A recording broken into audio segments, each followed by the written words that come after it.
So welcome to part 2 of the RISE Student Conference.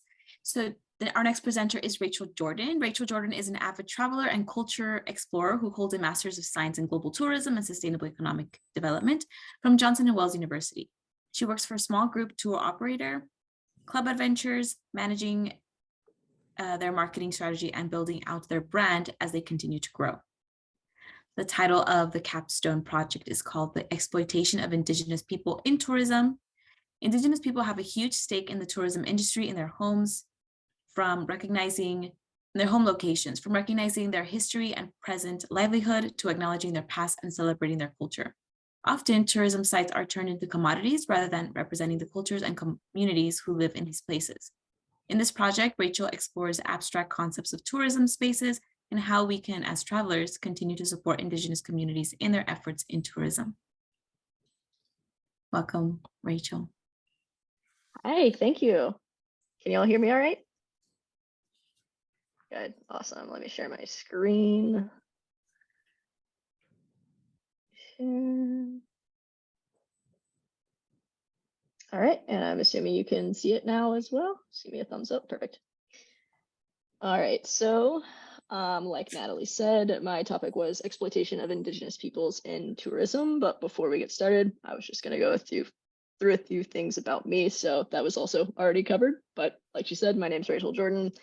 And I do manage the marketing for Club Adventures, which is a sustainable small group tour operator owned by AAA. So the reason I really went forward with this topic is because it's a huge passion of mine, and what we actually do on the ground for our tours really incorporates a lot of Indigenous communities around the world.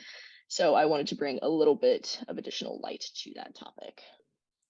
So to get us kind of started, I wanted to pose a question to you all. Feel free to drop any answers in the chat or answer if you guys are in person, but what do you think of when you hear the word Indigenous? What kind of thoughts, images conjure into your mind? Feel free to ponder that for a second while I go through this next slide here. But according to Merriam-Webster Dictionary, the meaning of Indigenous is defined as of or relating to the earliest known inhabitants of a place, and especially of a place that was colonized by a now dominant group. So the reason I really bring this up is to essentially undefine it. The problem that we have with defining specific communities and or peoples around the world is that we assign a meaning to them. We are putting these ideas in our heads. We're putting them in a box essentially without giving them the ability to say whether or not they identify with this narrative that we're telling, or even really change throughout time as they continue to evolve. So I took the liberty of searching up the term Indigenous, which, as you can see, clearly evokes a lot of images of face paint, intricately woven materials, or dancing, which of course are great characteristics of these Indigenous groups' cultures. But the issue with this is that oftentimes media is interpreting these cultural facets and putting out to all of us that maybe they are different or less or not as developed as we are in the Western world. And of course, this is inaccurate and not true, but because the media is spewing it everywhere, that's kind of the association that comes across with it. They've become lost in the story of their own history, often excluded from the benefits that tourism brings to their regions, even if the sites and the attractions were built by their own ancestors in these Indigenous groups. So the first group that I really wanted to focus on is the Quechua people. I was really lucky to travel to Peru last August and hike the Inca Trail, and along the way met a number of Quechua families. And that's kind of what inspired me to really focus on this group specifically. A long time ago, centuries ago, the Quechua people were conquered by the Incas. And oftentimes the Incas, we hear about them, we think of them as the entire group of people. They're actually just a handful of very powerful families that were in the Inca Empire. So these families exploited the Quechua people. And then the Spanish, of course, came, as we know. They conquered the Incas, and many people in this empire, the Incas as well as the Quechua were killed off by diseases as well as execution. So today, the Quechua people still live in this area of South America, usually in the Andes highlands, and they make up about 13 million inhabitants across several countries. So many years later, there is a story that came about of a lost Inca city.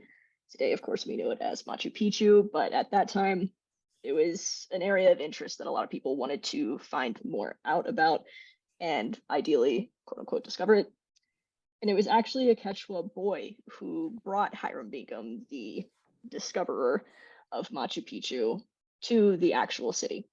So even though the Quechua are the direct descendants of the people who constructed Machu Picchu and even lived in it for a very long time, they see no benefits from it to this day. So Hiram Bingham stole a good number of artifacts from the site as he was exploring, which have still yet to have been returned. And the government of Peru actually keeps a majority of the profits from ticket sales, some of which go back into the site to restore and make sure it is up to par, which is wonderful, of course, but the Quechua people themselves don't get any benefit. So the best way that they can actually profit in present day is by setting up stands at highly trafficked areas where they know tourists are going to come through and selling handmade goods or any agricultural items that they tend to bring forward to sell to anyone passing through. So there's no actual systematic inclusion of them in this process. In terms of sales numbers or anything like that, nothing is heading to their pockets. They don't get to decide any kind of access in terms of how many people are able to visit Machu Picchu and times of year or areas where they're actually able to access, which would theoretically recognize areas that are of specific importance to them within the actual site. So these profits could be used to support and benefit their lands within their local communities, but like I said, they're not seeing any of it. So how do we fight Indigenous people's exploitation in tourism? What can we do to try and fix this issue? It's going to take a long time. There's really no systematic inclusion of them at this time in many, many countries. I'm not saying all of them. There are some specific cases where they are beginning to be included, but it's well worth the cause because it's going to go and fight against inequality as well as decreasing abject poverty and preserving and protecting important cultures as well as destinations around the world that are very important to tourism. So the first step ideally would be to ensure that there are additional rights for these people. And the main problem with this is that there's no autonomous body at this moment that can ensure that these people are protected by law. The United Nations is heading in the right direction. They're making a lot of strides, at least to guide countries and educate people on the rights of Indigenous communities. And they made the Declaration on the Rights of Indigenous Peoples, and the UN has created a list of baseline rights, so things like rights to land, self-determination, and many other areas, which of course, great addition and great knowledge to spread around the world, but none of it's legally binding. So while the vast majority of states are supporting this declaration, there have only been a handful of countries to actually implement laws to protect Indigenous rights. Another way we can fight exploitation, in addition to giving additional rights and involving Indigenous groups in the development and facilitation of tourism sites, is to actually ensure that a portion of these profits from the sites are returning to the local communities. So a really good example that I found in my research of this is of Uluru. So we may know it as Ayers Rock, but the Aboriginal term is Uluru in Australia. So in the outback, these Aboriginal communities were actually given control of the site a few decades ago, and they're taking about 25% of the visitation profits to this destination and returning it back to the local communities across the region.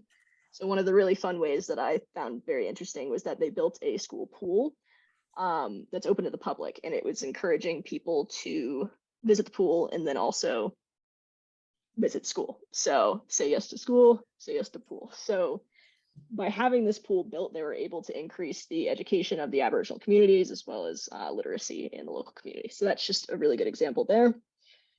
And last but not least, of course, is taking a more careful approach to the destination development, as well as analyzing the current sites that are in the tourism industry and reframing how Indigenous people's stories are shown. So I wanted to introduce you all to a theory that I found really interesting in my research, and ideally would be how we would go about thinking about tourism destinations in the future.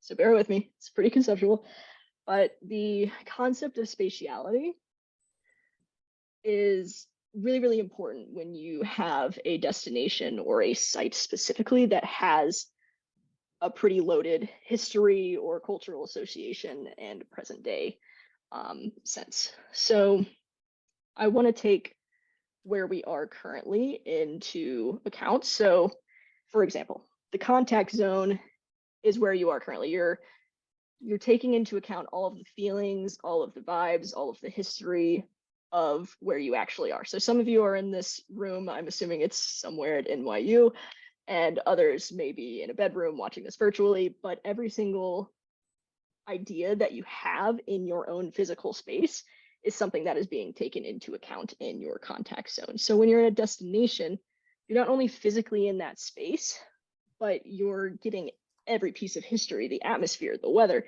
metaphorical ideas, you're taking all of that into account.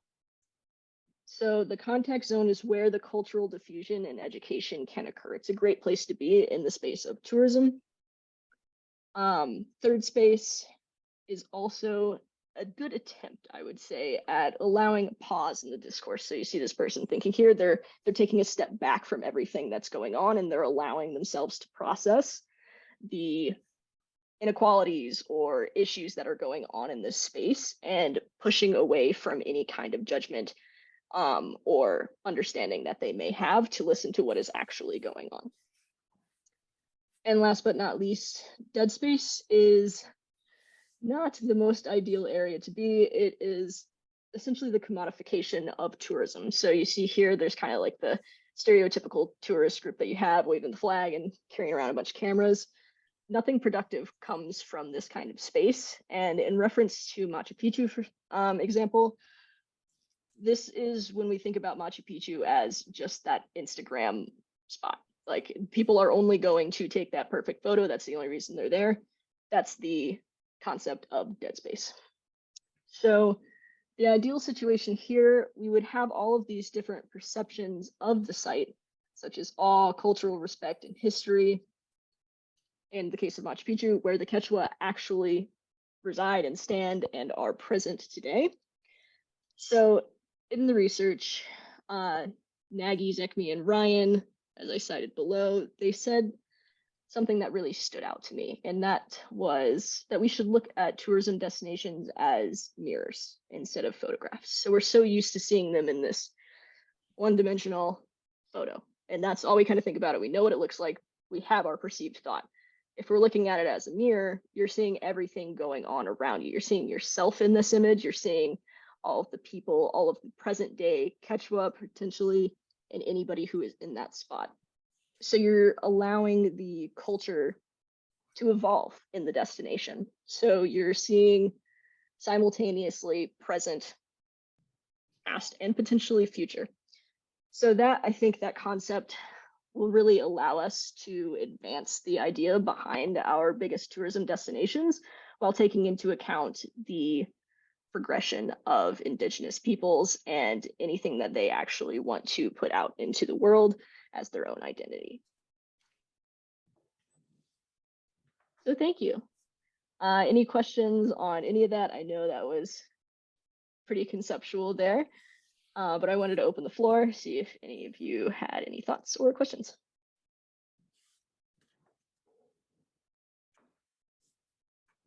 Thank you so much, Rachel. I'm going to go ahead and let anyone who wants to share some questions. I have one. Machu Picchu is actually, probably a bucket list destination for a lot of people. I know I've wanted to go there for many years. I have not been. But what's the best way, taking into consideration Indigenous rights and so forth? What is the best way for me as a traveler to go to that destination, or should we just not go there? Yeah, absolutely. So I think it's a great point, and it's a question that a lot of people have. So working in sustainable tourism, like I do right now, our biggest push is just ensuring that you're able to include the indigenous groups. So I'm just going to use my own personal example. I went on a tour group from my own company. I hiked the Inca Trail, but before we even got on the trail, we stopped at a co-op in the Sacred Valley. So this is ensuring that people in this community, where most of the time people just drive right by, but you're taking the time to stop, you have lunch with these locals, you're chatting with them, we help them peel potatoes, and you're just ensuring that you are bringing money back into that actual local community without simply flying directly into Cusco, taking the bus, taking the train, and then just going to Machu Picchu itself. So by doing that, you're avoiding all of the indigenous communities. You don't want to do that. But if you do take the time to explore locally, you are incorporating them. I would also encourage to find a Quechua guide. So a lot of sustainable tourism companies will ensure that the porters, the local guide, if you're hiking, are going to be actual in the Quechua community. If you don't want to hike and you just want to go up to Machu Picchu, of course, you can do the same thing. You can still find a Quechua guide to take you into the site itself. So that would be the kind of way that I would go about that. Awesome. Any other questions? Yeah, I have one over here in the corner. Again, hi. Thanks for your presentation. You had the misfortune of coming across a geographer here, and so I have a few bones to pick about your conceptions of space. Okay. A couple of comments. One is just for everyone to chew on is how is this situation you're painting in either Uluru or Machu Picchu different from Mount Rushmore, Standing Rock, and the total desecration of Native American, Indigenous, First Nations territories in the United States? And so I think we tend to look abroad for examples of engagement with indigeneity when we have a very long and tortured and awful history of doing the same thing in our own spaces here. So I encourage us to look more at ourselves than at others. Second, and with that, if we were to say that the Plains Indians want Mount Rushmore back and the Black Hills back, that's the same thing as talking about the Quechua. And so it's really the Quechua in Bolivia don't care about Machu Picchu. They don't. It's the Cusqueños, and it's a very localized culture that is involved in that particular economy. And so I think it is unwise to say the case of the Quechua when you're really dealing with a very localized culture that has specific histories with that specific place. And that has to deal with the spaces that they inhabit, and whether those are spaces of encounter, which have been, as you rightly say, many centuries of colonization have rolled through that space, and tourism is yet another way of extracting value from the local and taking that into global circuits of accumulation. And so that dead space that you mentioned is not dead. It is productive and generative and problematic, as you say, but so are the spaces of encounter. And so I would suggest that even stopping at a co-op has its problematic issues too, because then maybe we're just making ourselves feel better by peeling potatoes, but maybe we're taking work away from people from peeling potatoes too. We don't know the consequences of those actions. And so there's a lot going on here that I think needs more nuanced investigation, and to be very careful with the terms, especially around the theoretical concepts of space and indigeneity and how tourism intersects with all of these. So I guess that's more of a lot of comments than a question. No, very fair comments. You're absolutely right. There's always going to be the unfamiliarity of what we don't know if we're causing more issues. So totally valid points. Any other questions, comments?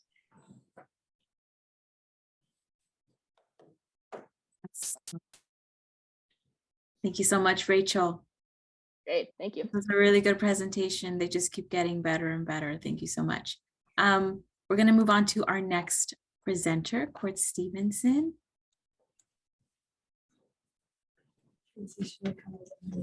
Sure. Okay, just going to do a quick intro. Court Stevenson is a master's student of global tourism and sustainable economic development at Johnson & Wales University. Court has worked for Renaissance Providence Downtown Hotel, a luxury brand hotel for business travelers, under Marriott International. Their hospitality career began as a wedding photographer and continued working in photography in their spare time and during their travels. In addition to their other life hobbies such as hiking, dogs, crafts, and meditation, Court looks forward to expanding their knowledge of sustainable tourism. The title of their project is Crisis in the Animal Kingdom.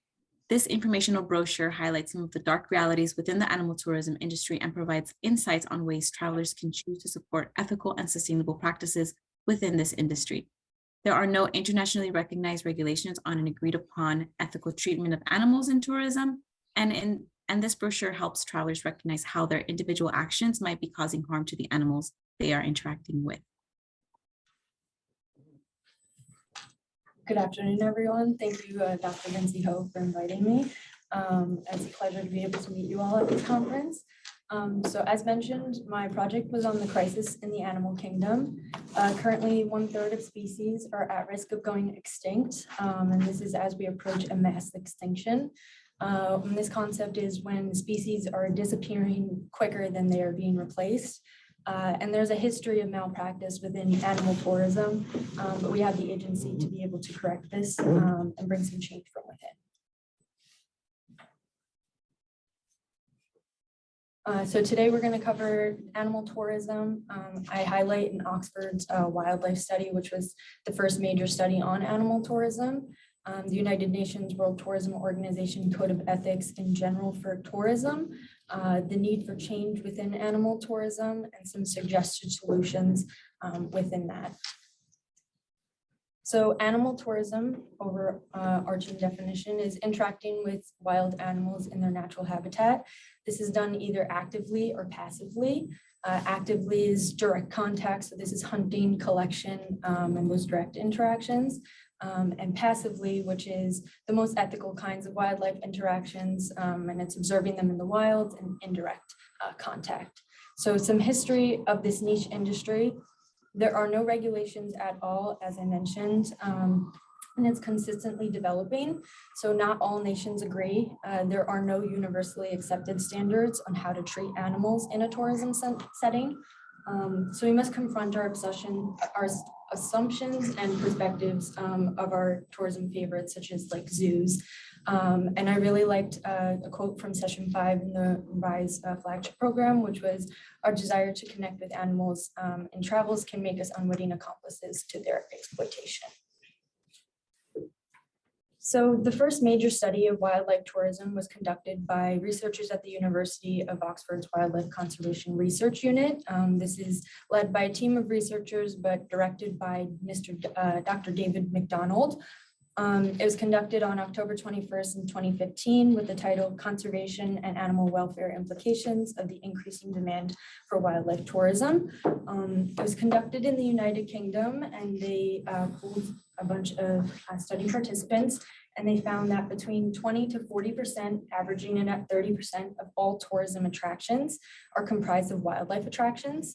And shockingly, 80% of these study participants admitted that they couldn't recognize whether an attraction was ethical for the animals or not. So this study grouped all wildlife attractions into 5 main categories. First, interactions with captive animals. This is elephant tracks and big cat encounters in zoos. Most are unsustainable or unfavorable. Sanctuaries, these help to protect wild animals, so they're giving back and contributing back to the preservation of these. Wildlife farms, which is observing animals bred for other purposes, for example, dairy milk cows, which could be questionable and situational on how these animals are being treated. Wild attractions, which is gorilla trekking and polar bear sightseeing. Most are indirect and from a distance, not impeding on the animal's welfare. So in most cases, when the suppliers are vetted, they're sustainable. And street performances, which are what we refer to as forced encounters, and most are unsustainable and unfavorable. So the researchers rated each type of attraction on the animal welfare and the conservation. The factors impacting animal welfare had to do with adequate food and water, whether they had consistent access to these, freedom from pain and injury, the ability to behave normally, and level of stress, whether or not they're being forced to encounter with humans and they're quote unquote allowed to be wild. And the conservation aspects had to do with where the animals came from and whether these proceeds were being put back into anti-poaching efforts and the protection of their habitats. So the results of this study were most of the lowest rated attractions had the greatest reviews online from travelers. Only about 18% of the reviews for tiger attractions mentioned anything about the welfare of the animals, which led to 82% of tiger attraction reviewers rating it as excellent or good. So why is change necessary? There is a code of ethics for tourism curated by the United Nations World Tourism Organization. Animal tourism has no such thing, and they're not touched upon within these, which I will go over in just a moment. So we have to work towards conserving biodiversity and seek a sustainable use of nature with the goal of maintaining the diversity of species. And some main threats to this biodiversity loss are degradation, overexploitation, pollution, climate change, invasive species. And as we all know now, sustainable travel is more important than ever, and it is based on the appreciation of the natural environment and sustaining well-being of local communities and species for generations to come, not just present day. So a summary of the UNWTO Tourism Code of Ethics that doesn't mention the animals anywhere. It's the tourism contribution to mutual understanding and respect between peoples and societies. So this is ensuring a lucrative exchange between the host communities and their visitors. Tourism as a vehicle for individual and collective fulfillment, a factor of sustainable development for generations to come, like I said.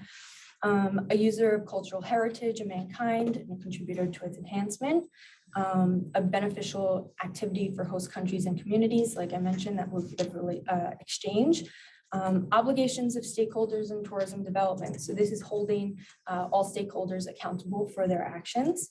The right to tourism, so the fundamental right to leisure, liberty of tourist movements,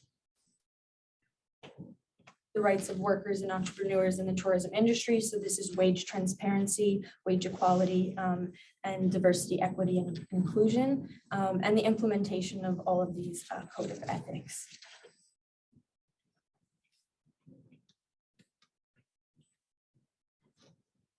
So some applications, how can we apply this to the industry to promote change from within? The development of certifications, so programs like TripAdvisor's Green Leaders, who were eco-friendly hotels who meet a certain level of sustainability standards receive an icon next to their review pages. Ethical seals of approval can be created and applied to sustainable solutions. And there should be an animal code of ethics that is universally accepted and implemented. So developing upon this animal tourism code of ethics and being implemented. So I briefly touched upon some important factors that I think would be important to encompass within an animal tourism code of ethics. So travelers must seek activities that offer dignity and respect to both humans and animals. This is protecting the autonomy of the animals and making sure that they're allowed to be wild. They allow you to be a part of the animal's natural world. So you're an observer and not demanding those encounters. They're ethical from the animal's point of view, so you should put yourself in their place, have equal power dynamics, like I said, not demanding those interactions or any overpowerment. And overall, we should be choosing tour operators that actively and visibly support wildlife conservation through their business and be vetting the existing suppliers and attractions. So some ethical solutions that I proposed, there's sustainable dolphin tourism, which is a very big development now that I took a lot of interest in. Some ethical options are dolphin tourism that include robot dolphins that replace those hands-on experiences that people crave with animals, but it's still not impeding on the welfare. And a really interesting one that I have pictured here to the left is something called a front swim experience by Temptation Sailing Company in South Australia. And it's where the travelers are in a net underneath the catamaran and they're swimming behind the dolphins. The dolphins are living their lives and the travelers are merely observing them from a distance. And it's not demanding those encounters, it's simply watching them and observing them in their natural habitat. And distant observation. So this is sustainable safaris that allow the animals, like I said, to go about their daily lives. And when they're in the path, to let them graze and let them exist and not demanding those encounters. So David McDonald, the head of the Oxford Wildlife Conservation Research Unit, has a rule of thumb for choosing attractions. Like I said, there's no code of ethics, but on TripAdvisor, they have ratings based on conservation and welfare. And David McDonald is known as the top 3 out of 50 in conservation heroes in the United Kingdom. And he says to avoid any wildlife attraction that scores under 80%. So like I mentioned, that code of ethics doesn't exist yet, but we can use the information that we're given to properly vet the suppliers in which we are choosing. And so I comprised all of this information into a user-friendly and easily to digest brochure for tourists. So this is for someone who's just coming in and wants to start making sustainable decisions while traveling and experiencing animals. And this allows travelers to easily comprehend these complex topics. And I just like to close with something everyone knows, that every animal deserves respect and we should be able to observe them in their natural habitat and not demand these experiences that have been. So thank you.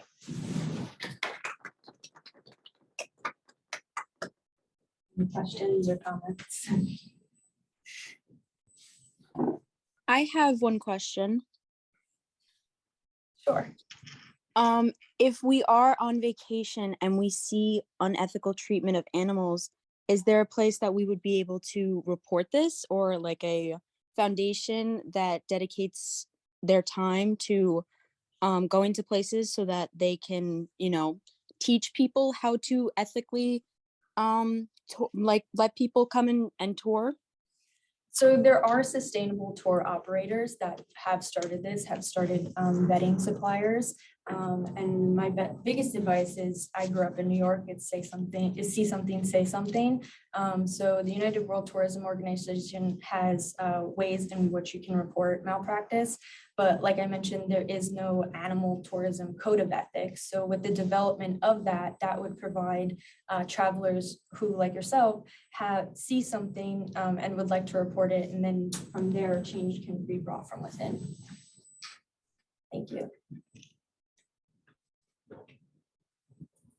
I have a question about the kind of the intersection of indigenous practices and universalist animal welfare. Mhm. So, for instance, tourism in the Amazon and indigenous territories, the food is animal-based. Mhm.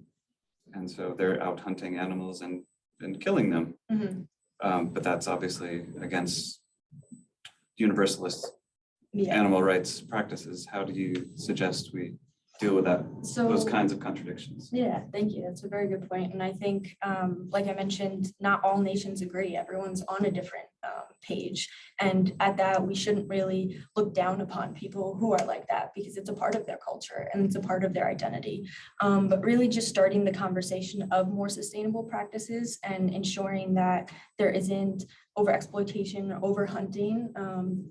And just ensuring that there is the balance between species. And if it is a part of their culture, I think that there is a sustainable way to accomplish that.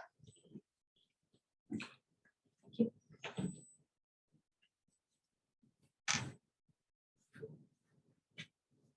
Thank you so much, Court. Anybody else have any questions?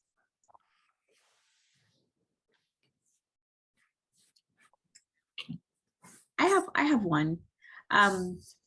What are your hopes to how this brochure will impact the tourism industry in a larger scale? Like, how do you plan for it to be used? Where do you plan to promote it beyond today? Yeah, thank you. I think for travelers who are just getting their start in making sustainable decisions and don't know where to start, this is very informational on just how to get started and tips on ethical decisions that you can make. But I think really just the disbursement of it and having people start to learn about it rather than thinking it's this bigger topic that they can't tackle, and small decisions that they make within their trip. I mean, sometimes you can't do everything, but doing something is not nothing, which is very notable. Yeah, I think this resource would be really helpful for like an average traveler, like the number of people that you see engaging in animal tourism and not realizing how bad it is. And they think it's just part of the experience of going to Thailand or part of the experience of going to Africa. And I think this would be super enlightening for like just the average. Yeah. Thank you. Yeah.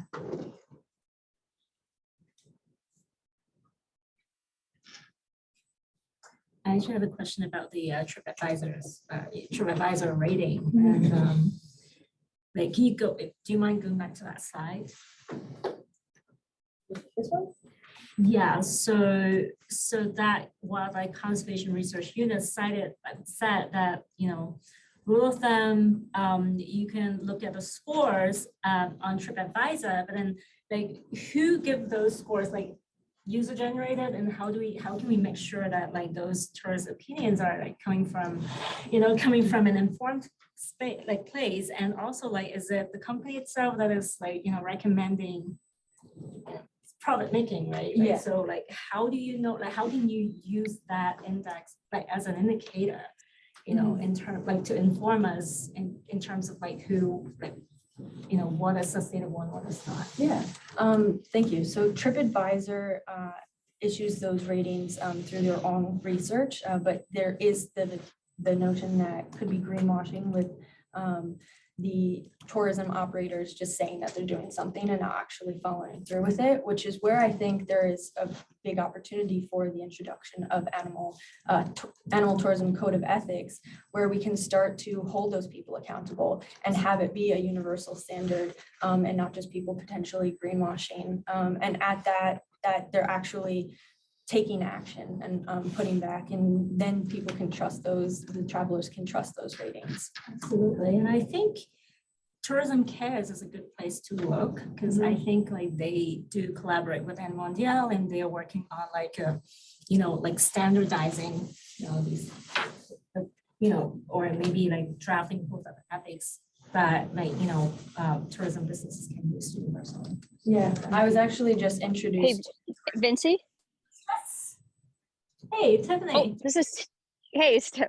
I wanted to follow up with Court's, the TripAdvisor thing. I actually have a student in my master's program who works for TripAdvisor. She's actually was part of the founders of TripAdvisor, and she has an extreme passion about this topic of animal cruelty and tourism. And she's right now working on developing TripAdvisor policy that surrounds animal cruelty and how they can sort of address this on TripAdvisor in some way. And so she's actually currently right now, probably as we speak, working towards this. So it'd be kind of interesting to get her in touch with the people that Yeah.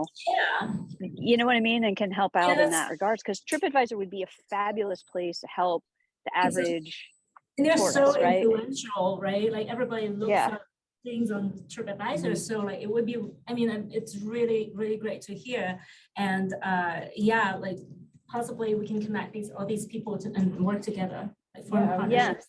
That'd be great. And it would be That's good to know. tie back to whatever the other person said, and how Court's trying to like target that that traveler that doesn't know any better.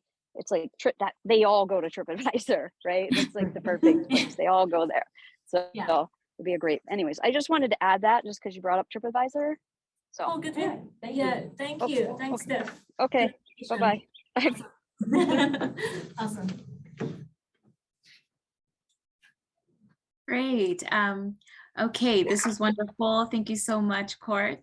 and everyone who's presented so far. We're going to move on to our next presenter now. No, stay, you can actually say that. I can switch. Yeah. Oh, oh, yeah, Okay. yeah. Then switch. Okay. You want me to go? I've been in conversation with him about this very thing recently. So Thank this you. is a good resource. The professor, the academic. Okay, if everyone can switch their screen to view Jody's. I think, Vinci, you need to stop sharing yours. Okay, our next presenter is Kristen Oliveri. Kristen Oliveri is a travel industry professional currently working at the Travel Corporation. She's an alumna of California State University, Fullerton, holding a Bachelor's of Arts in Communications, concentration in entertainment and tourism. In addition, she earned a certificate in sustainability and anti-oppression travel from Rise Travel Institute and completed a 200-hour Yoga Alliance certified yoga instructor training at Stella Luna Yoga in Cypress, California. She is fiercely passionate about social and environmental issues, especially sustainability in the travel and tourism industry. The title of her capstone or project is called Animals Through the Tourist Gaze. One of the highlights of travel is getting to visit a new place, which often means the opportunity to have unique and exotic experiences with animals that one cannot have at home. While it is a nice thought to cuddle up to lion cubs or bathe with elephants, oftentimes there is a dark backstory to these seemingly innocent encounters that many tourists and travelers are unaware of. Many well-intentioned travelers don't have the knowledge or context to think deeper into how these experiences come to be. They are unaware of the drugging of wildlife or the training required to break, quote unquote, break wildlife into submission, just to name a few scenarios. This work will explore why these experiences exist and how travel companies, host communities, and travel media producers can better educate travelers to make good decisions while traveling. Welcome, Kristen.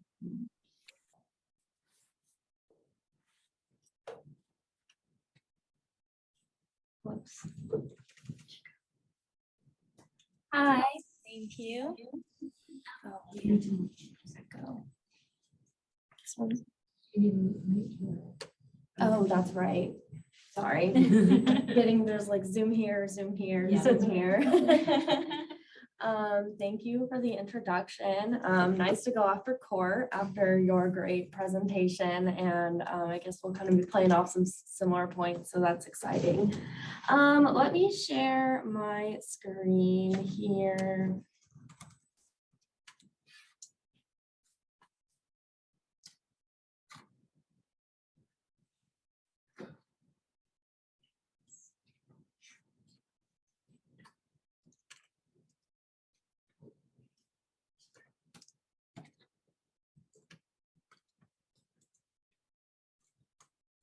Okay, so my capstone project, Animals Through the Tourist Gaze. A little bit about me. I'm the social marketing manager here at Rise, contact center trainer at the Travel Corporation. I've worked there for a little over 3 years. I have a bachelor's in communications, entertainment, and tourism, also a Rise flagship alumna.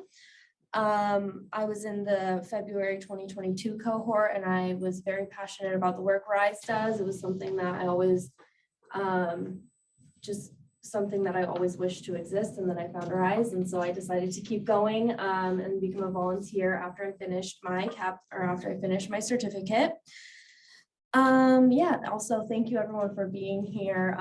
Everyone has put in a lot of hard work in the back end, including myself and Jody and Vinci and Natalie and Celestina. So you know, thank you for being here. Thanks for all the presenters.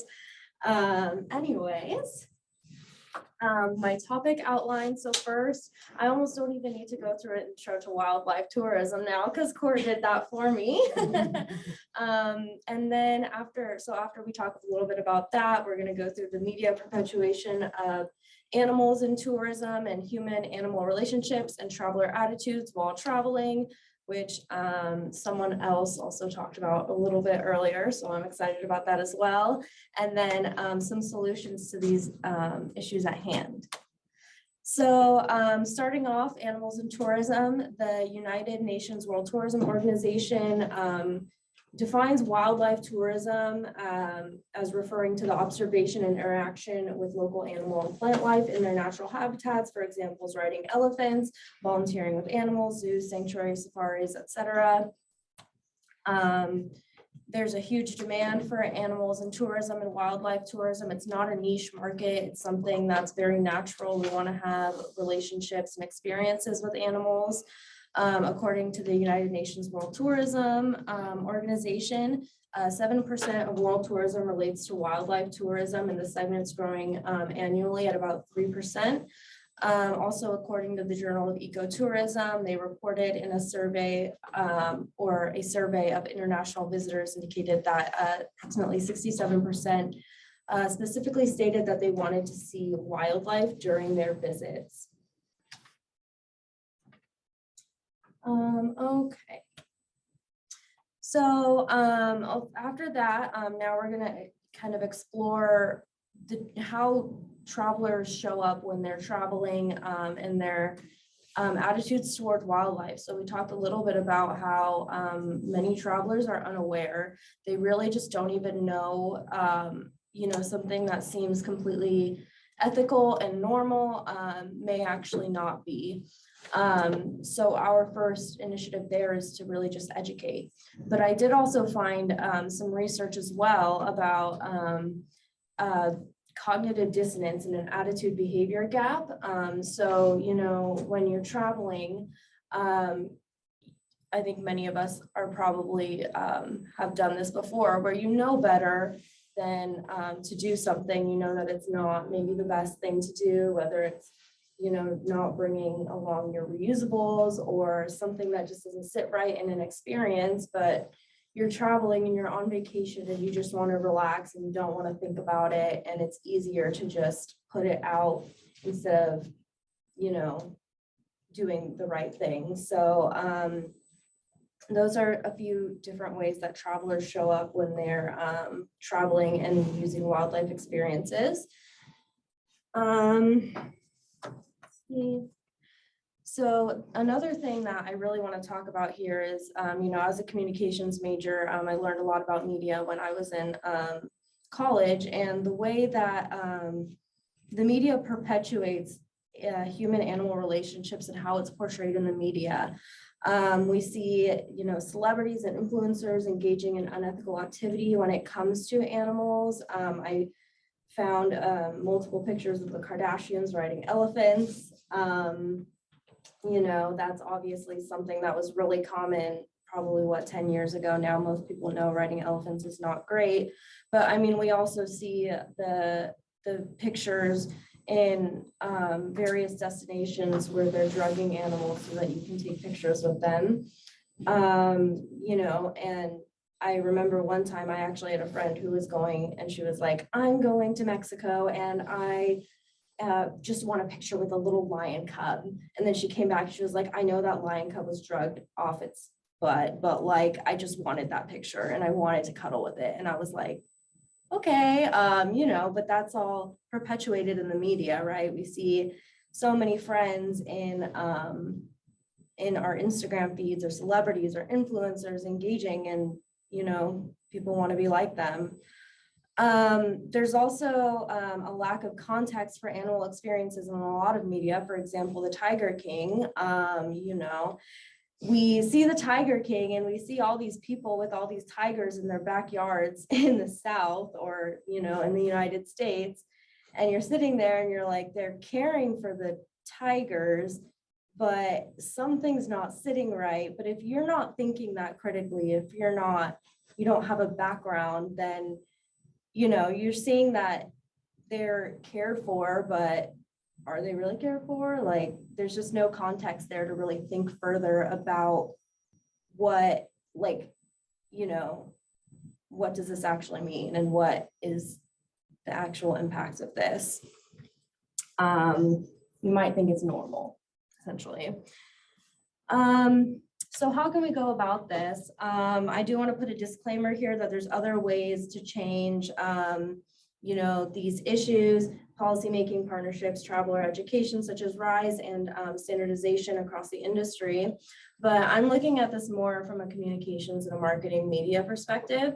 So I think there's two steps here. Having a strong code of ethics for your company.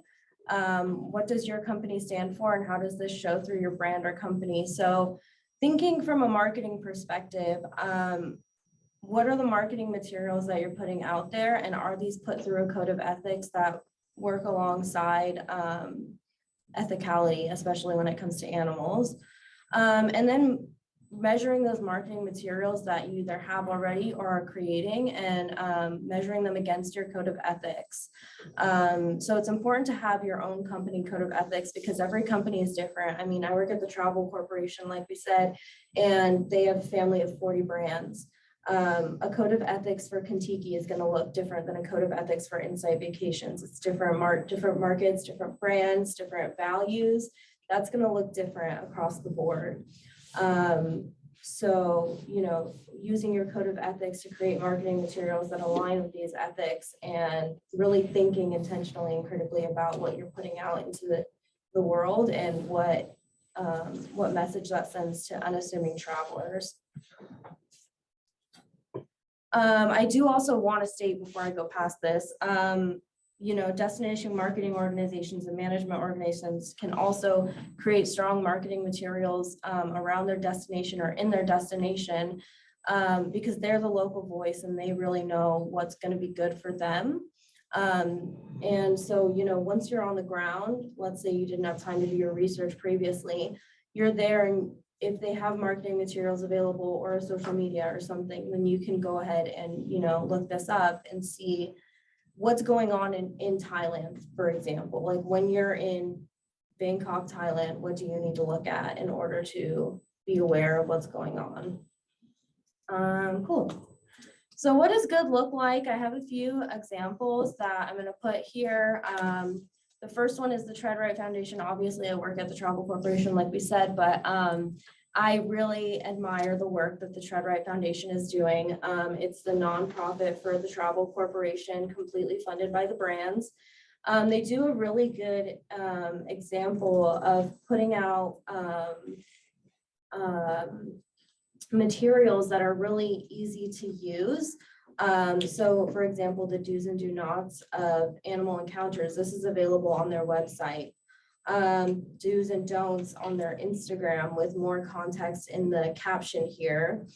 They do a really good job of creating materials that are not just used for people who travel with the Travel Corporation, but for anyone that wants to travel more ethically. They also have a very strong animal welfare policy, and all of our animal welfare experiences are checked in on every year to make sure that they are still holding true to their values of being ethical. And all of our experiences are measured against the animal welfare policy and the United Nations Sustainable Development Goals to make sure that you know, we're staying true to what Tread Right stands for in all of the family of brands. They also, at the bottom, I put an email address. If you're ever unaware of or ever have questions or comments about one of our experiences, or you notice something on the experience that you think is unethical, then you can email animalwelfare@treadright.org, and someone from the organization will email you.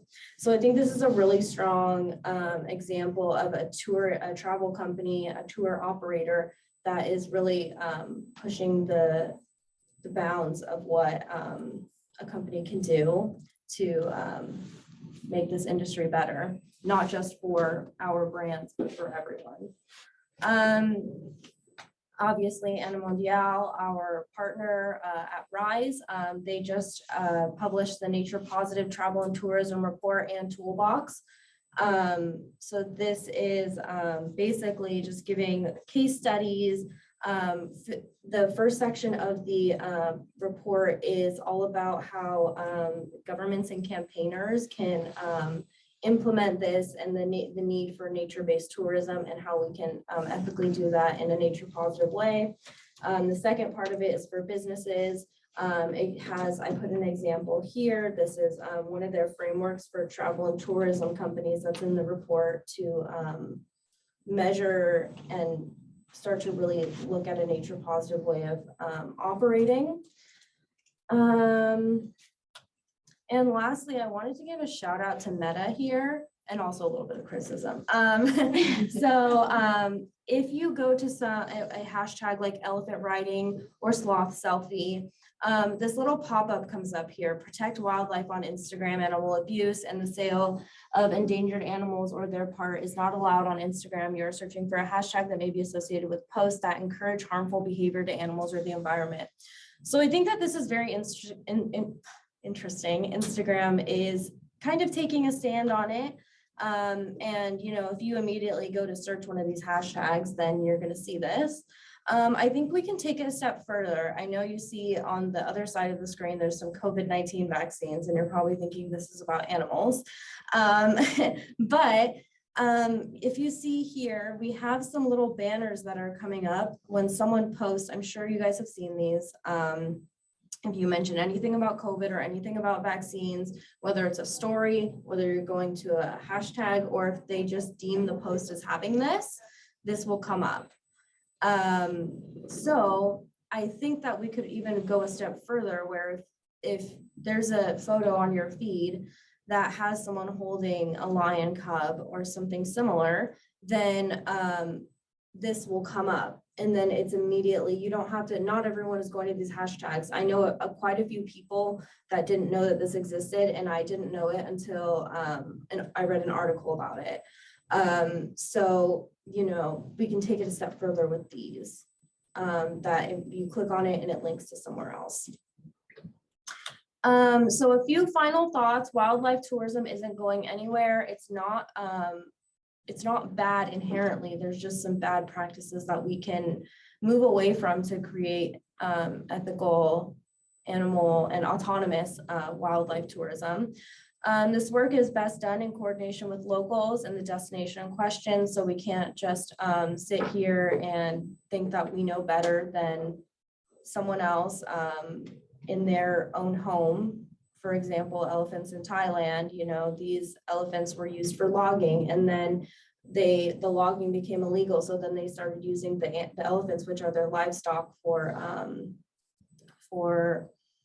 the elephant rides. So, you know, came from something else. And then if we just pull that away, it's going to have another adverse effect. So we need to really work with the locals to find out what's going to work best for their destination. And then creating awareness among travelers will decrease demand and continue to help the fight against animal cruelty. Further reading, this is an article that told me about the Instagram pop-up. It's from National Geographic by Natasha Daly, and it informed me a lot about wildlife tourism and was my first kind of gateway into this research. Thank you. If you want to keep in touch, I have an Instagram.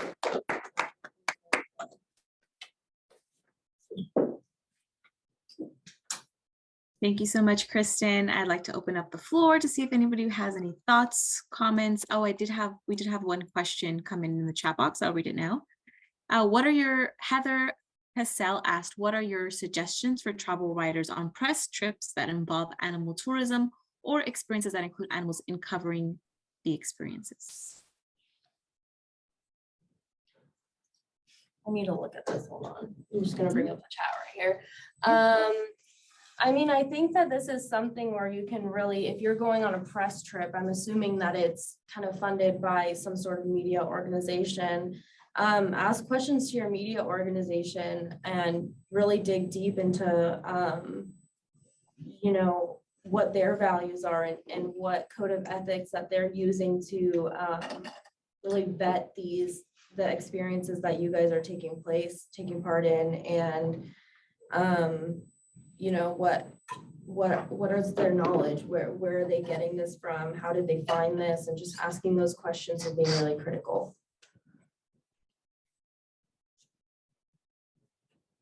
Thank you so much, Kristen. We have, anyone has any quick comments, messages? We don't have much time, but I do want to give everyone a chance to.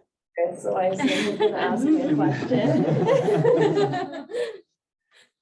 Well, there's just so much in this, and it goes from bird watching in our own neighborhoods to zoos, and so what do we do with zoo in Central Park? Is this wildlife, or do these same kinds of things apply to these less obvious touristic? I mean, it's obvious that people go to the zoo, the Bronx Zoo, Yeah. and it is international wildlife trade. Mhm. And so, I always come back to this kind of universalizing problematics that we can't have the same standards that we apply across, because even we can't even figure out how to do that with humans, much less with people's attitudes towards animals. Yeah. And so these are the kind of contradictions that I see in this, the rights movement. I agree that there should be something, Mhm. but I did. and also does it go to the food supply chain? That's the other thing I wanted to ask. I mean, I think this is more of the idea of tourist experience, although I guess I see what you're saying.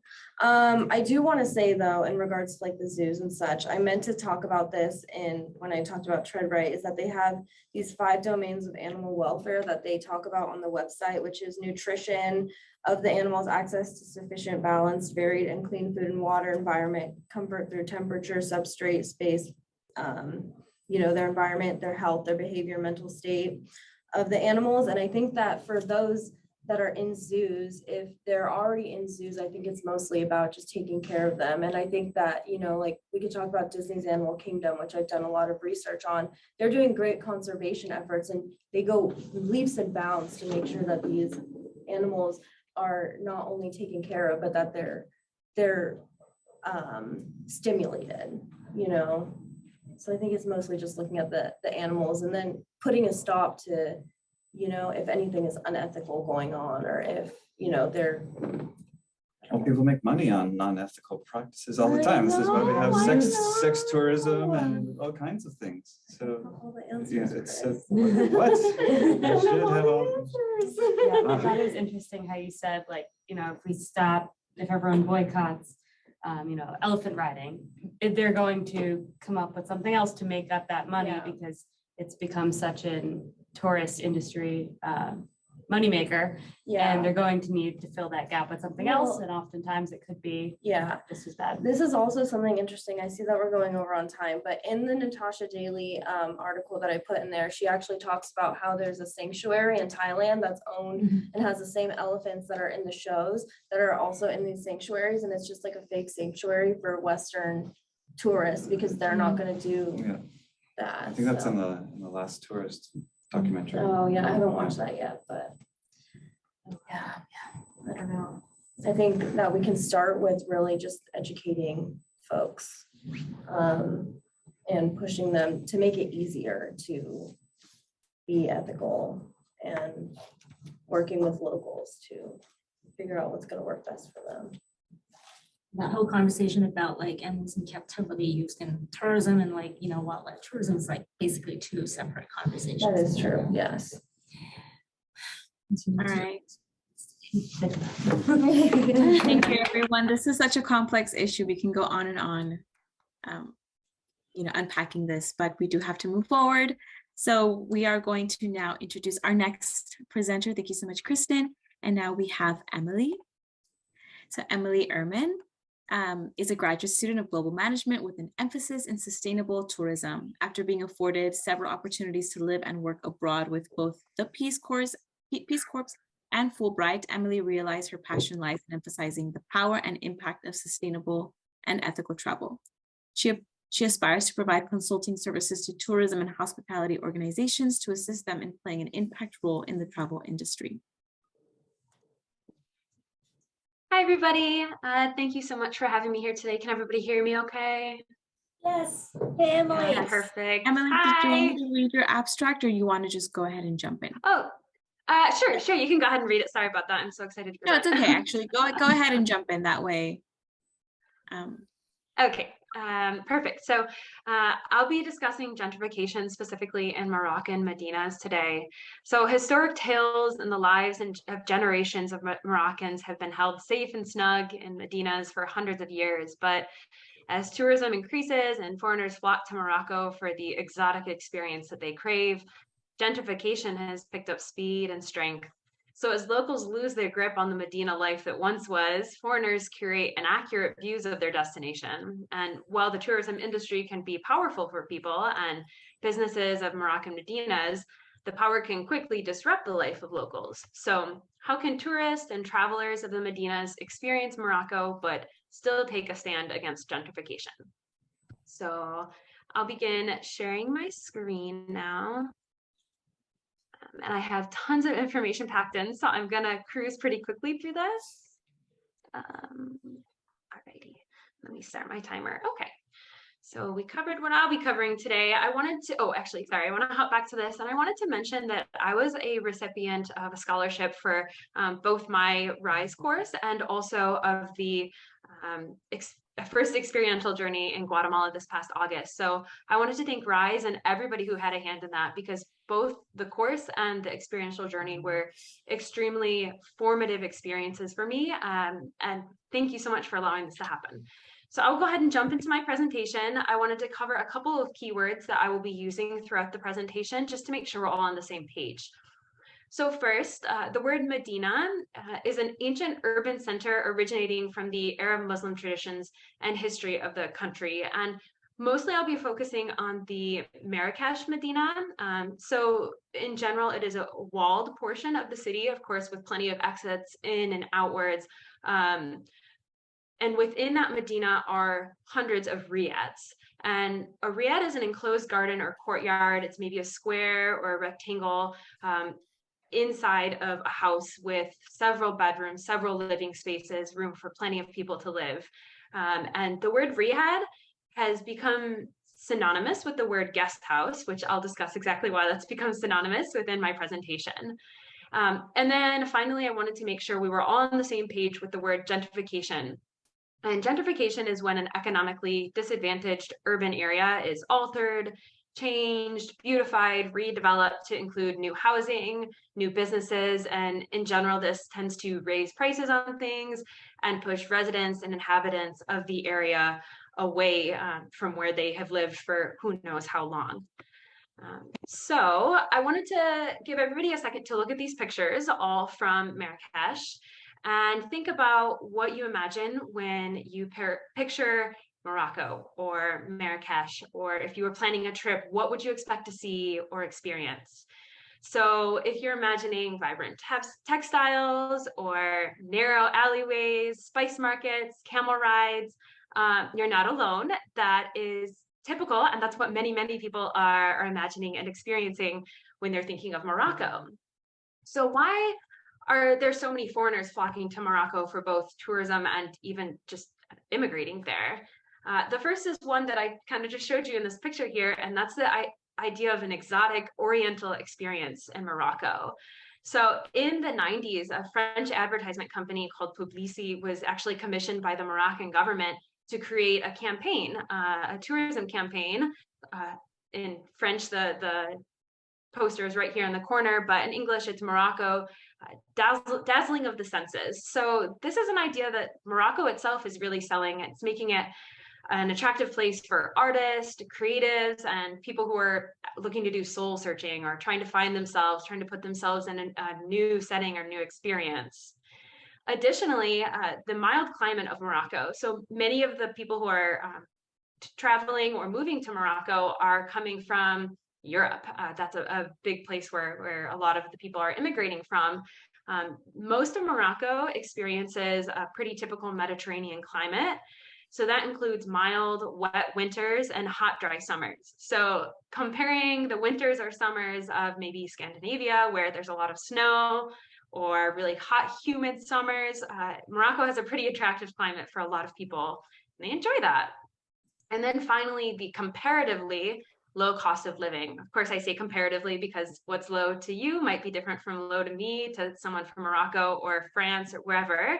And guest houses became a very popular and budget-friendly option for a lot of people wanting to travel to Morocco. And this affordability brought a different group of tourists or people who wanted to even move there. It wasn't just wealthy people or creatives. It was a pretty middle-class group. It was a broad spectrum of people who could afford to plan a vacation or plan a trip to Morocco, or even purchase property there. And in one of the articles that I was reading in my research, it was mentioned that Morocco was for French people looking to escape the bourgeois life in Paris, or Scandinavians who were starved for sun and have good taste. Those are direct quotes from the article. But obviously we can see here that this is the type of person that Morocco is attracting. It's, we're starting to get an idea of who exactly is being drawn to Morocco. So I want to share some statistics with you. In 1999, around 150 guest houses, or as we know, synonymous with the word riad, were owned by foreigners, so non-Moroccans. In 2008, so less than 10 years later, 70% of all guest houses in the Medina of Marrakesh, and that 70% is equal to around 450 of them, were owned by European foreigners. Within that 70%, so within the 450, 70% of those were owned by French foreigners. And additionally, a traditional family house that would have originally cost around $13,000 US in 1995 would now cost well over $70,000. And that is unfortunately pretty unaffordable for many Moroccan families who've been living in the area for maybe generations. And these two pictures that I shared here on the screen are pictures of pre-renovated riads here. So you can see they really aren't in a real state of decay or disarray here. Maybe some of the tiles are not as shiny as they used to be. The colors aren't quite as vibrant, but they're very livable at this point. And these pictures were actually rather hard to come by. When you're searching for pictures of riads within the Moroccan Medinas, especially Marrakesh, almost all of the pictures were very, very elaborately renovated riads. And that's one of the issues that we'll discuss, is that a lot of these riads are being renovated into the idea of what tourists would like to see, of what foreigners would like to see, or what they would like to imagine a riad to look like. So this is an example of one of the riads that was renovated. It is actually available for rent or for leasing now. It's called Riad Laklak. And this was purchased by a German man and renovated in 2011. And throughout the renovation process, this particular man, who's actually pictured in the mid-renovation picture here, he was guided by a Moroccan man who had lived in Morocco until he was 21. He moved away and then moved back and was helping foreigners make purchases on these riads.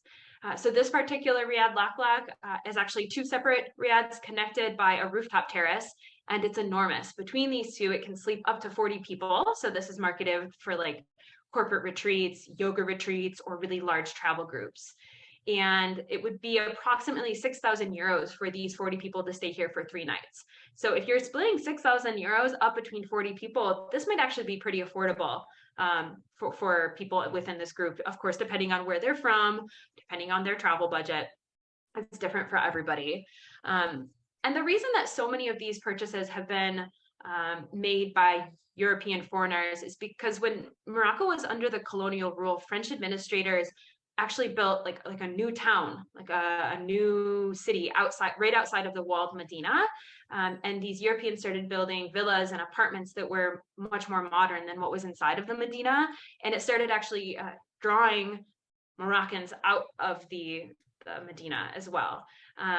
And so that dropped the prices of property within the Medina. Europeans were scooping that up, and some of the riads were in such a state of decay that it wasn't even affordable for Moroccans to repair them. Europeans took advantage of that and also purchased them to begin the renovation process. And the decay of these riads is occurring for a couple of reasons. One is due to deconstruction for resale of chunks of them. So some of the art that's in these riads is actually built into the tile or built into the walls. And people are literally chunking out this art and selling it to other places of the world. So that's obviously contributing to decay. And then additionally, the cost to renovate these is very, very expensive. Each load of cement or tile or whatever you're removing to renovate these needs to be done by hand. These are very tight streets, or maybe by cart and donkey. And it's approximately 3 euros per load. And you're doing hundreds of these loads. So that gets pretty unaffordable quickly. And just looking at this picture, if you look at pre and post renovation, you can sort of see some of the similarities between before and after, but it's not quite the same. It doesn't have the same feel. It's maybe not created authentically, but it's created how tourists would want to see a Riyadh where they're staying in, which is one of the issues that we're seeing here. Some of the changes being made to the Medina are not authentic, are not accurate, but they're recreated to focus on that Oriental and picturesque tourism experience. But they still end up sitting next to neighborhoods with high amounts of poverty, high amounts of a decaying infrastructure. And typical with that gentrification, the cost of living increases exponentially within. And many of the Moroccan families who've lived there within the Medina for generations can't even afford to live within anymore and are getting pushed either further out to the walls of the Medina or even outside of it. I wanted to share this map. It's a bit fuzzy, so I'll walk you through it. First, I wanted you to focus on this pink area in the middle. And the pink area signifies revitalization and functional transformation of buildings within the area. So that means these buildings might not even be used for what they were originally used for. The brown area here signifies rehabilitation and beautification of residential areas. So essentially a facelift to these buildings or these areas. And the orange areas along the border are spaces without significant change. So you can see these are areas where many of the locals have been kind of pushed all the way out to the border of the Medina here. And finally, these red arrows are significant because they show the direction and intensity of traffic flow through the Medina. So you can see it's really heavy right here in the center in this original pink area we discussed. And most of the arrows end before they even reach the areas where so many locals are living. So although there are many foreigners within the Medina, they're not really contributing to to locals within the Medina. Additionally, this chart is interesting because it shows the attractiveness of certain products and services within the Medina. So up here on the left, right here, we can see Medina residents, and on the right, international tourists. So you can see the residents are interested in schools, healthcare centers, basic products, mosques. Not quite as interesting for many of the international tourists who are looking for specialized products or handicrafts, cafes, restaurants, museums. So there's some disconnect between what's needed for these Medinas, what we should focus on, what we should put money into. There are some cultural challenges as well. Originally, rooftops within the Medinas were an area set aside for women. So maybe they would go up to hang laundry, complete household chores, enjoy a meal, remove their hijab. But either way, they were away from public eyes. There would only be women on the rooftops, and hostels don't quite follow that rule. So that privacy has been reduced. And relationships within Riyadh, especially that have been turned into guest houses or hostels, are contradiction with Moroccan law, which prohibits unmarried Moroccan men and women from sleeping in the same room. Many of us know hostels don't follow these rules. And so some discrimination has occurred because some guest houses, to avoid breaking the law, have just not allowed Moroccan locals to stay within the building. I wanted to focus on this for just a moment because many of the sources I saw actually put gentrification of the Medina in a bright light. And they said gentrification is kind of like sewing the fraying fabrics of the Medina back together. It's preserving the culture and beauty that was decaying. However, I found a lot of evidence showing that this is this is closer to neocolonialism, because the changes that are occurring are actually changing the Medina to meet the needs, desires, and images of Islamic society for foreigners. So what they want to see. And I wanted to share this quote from one of the articles in the RISE course discussing decolonizing travel and applying this to Medinas. This is written by Bonnie Amore, and it says, if communities don't have sovereignty or the self-determination to shape how they want their cultures to be consumed or communicated, their economies to be governed, and their environments to be treated, then tourism and travel culture are only a continuation of imperial practices. So I wanted to discuss what we could do as tourists and tourism professionals. First, it's important that we recognize the power that outsiders have over a location. So in this case, we're discussing Morocco, especially in a place that's comparatively cheap from where we might come from. Visitors have a huge economic impact and therefore a cultural, political, developmental impact. So we should let this influence the way that we make choices, either as tourists, deciding where we want to spend our money, who to spend time with, or if we should visit at all, or as a professional deciding how to tell a destination story or where to invest. Additionally, it's important to research the culture and traditions of a destination, holidays that may be happening during a visit, laws and rules, ethical activities to do, locally owned businesses, who owns the hostel, really just research as much as you can. And let visiting or working in a destination instill further curiosity in us and continue our research. Research the places that we want to stay, the restaurants we want to visit, aim to patron Moroccan-owned lodging and businesses, reconsider Airbnb and work with Moroccan Riad owners directly, and maybe even work through a travel company that's based in Morocco. And when you work with them, emphasize your interest in Moroccan-based activities during the trip. Finally, it's important to respect what we learn, what we find, what we see, and what we experience. You know, you may have been hoping to party, but you arrive and it's Ramadan. You and your partner may have been hoping to crash together, but that's not appropriate in the situation. Maybe you find that a destination isn't how you have pictured it. Use the opportunity to ask questions or to just listen instead of talk. And when you return home, dedicate time to research what you saw, heard, and felt, because travel doesn't need to end when you get home. So any destination that we visit or support has an identity. That's what its identity is. And it may be very different from what we see on social media, what we imagine, or what we hope. And it's important to respect that. So I wanted to encourage everybody to continue traveling respectfully, impactfully, sustainably, and ethically. And thank you so much to RISE for giving me the opportunity to speak today. Thank you. Thank you so much, Emily. That was wonderful. Thank you. Okay, again, I'll open it up to see if anyone has any questions. Please feel free.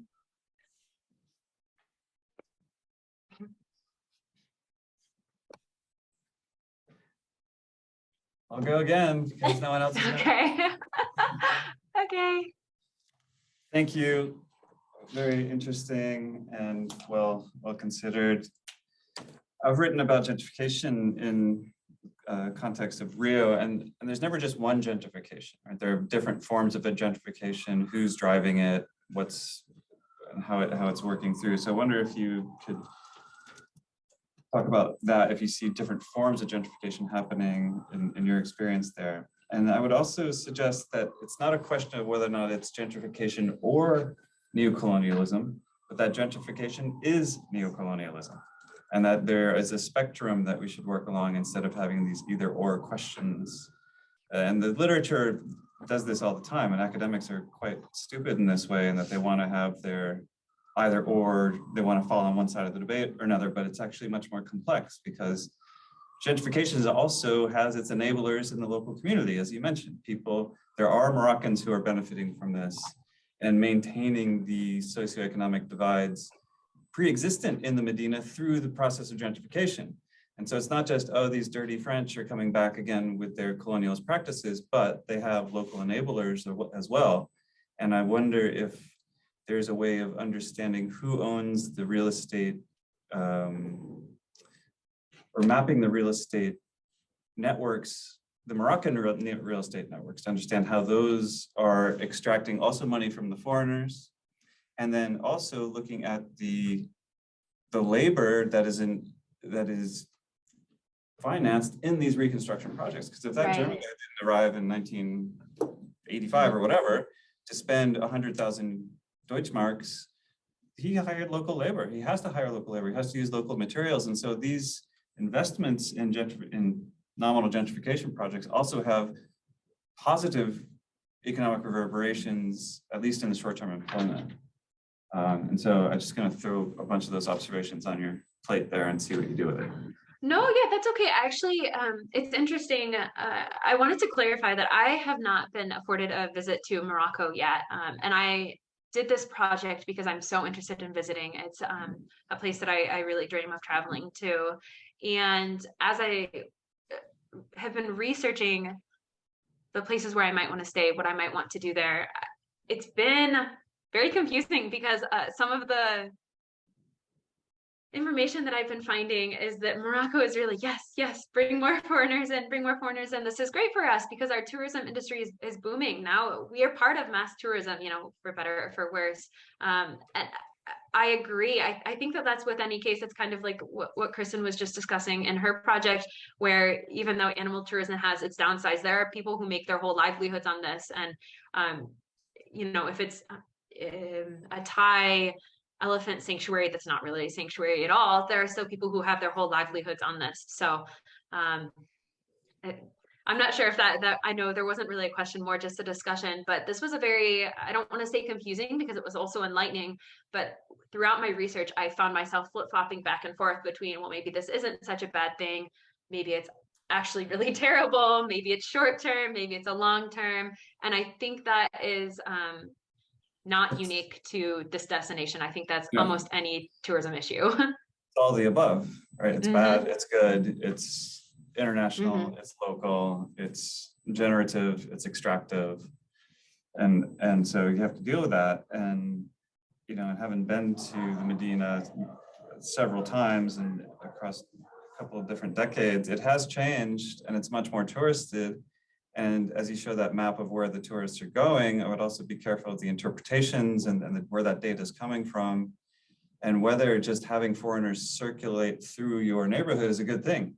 You want to maybe want to contain the gentrification. You know, you want to, if foreigners want cafes, just keep them in a 50 meter radius and let people live their lives without them, and take money from them as they can, whether it's pickpocketing or overcharging for a cappuccino in Morocco, you know, the tea. So just that day, because that map is, again, my geography brain revolts against such broad arrows of things going out into the distance based on what data. And so the real, I think for you as you go and hopefully visit there, one of the questions will be to find what data is available.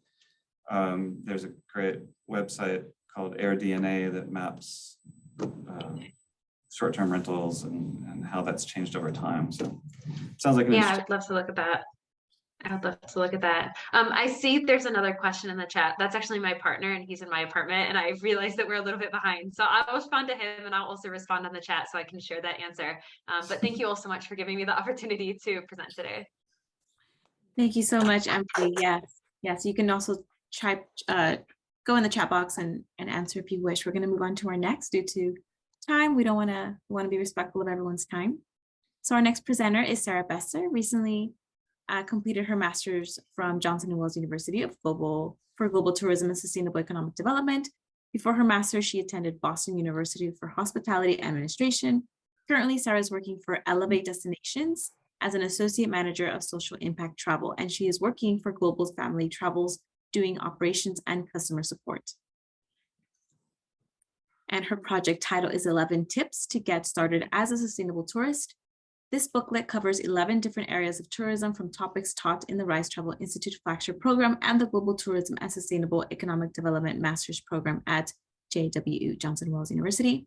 The tips are designed to be actionable with useful resources to help anyone become a sustainable tourist. Throughout the booklet, personal examples demonstrate the various options possible for sustainable tourism products. Sarah's goal behind the booklet is to provide a bridge between the traveler and their relationship with sustainability far beyond a reusable water bottle. Welcome, Sarah. Thank you. I'm very excited to present today. I'm going to pull my screen up. Sorry, trying to make it full screen. Can everyone see this okay? Great. So hi, I'm Sarah. As mentioned in my description, I was recently finished my graduate school program, and I just started at Elevate Destinations about 2 weeks ago. So my tourism guide to being a sustainable tourist, so what is the tourist guide? It focuses on the importance of sustainable tourism through providing examples, useful resources to grasp the topics, and personal experiences. This is the cover of the Sustainable Tourism Guide. It is after much review and going through this program, it is a constant work in progress. You know, you start to see new things you learn along the way, and I'm always open for ideas and collaborations after my presentation. My email is included in this. So the itinerary of within the guide is all of these listed here. I am going to focus on 2 of the topics today for the purpose of time.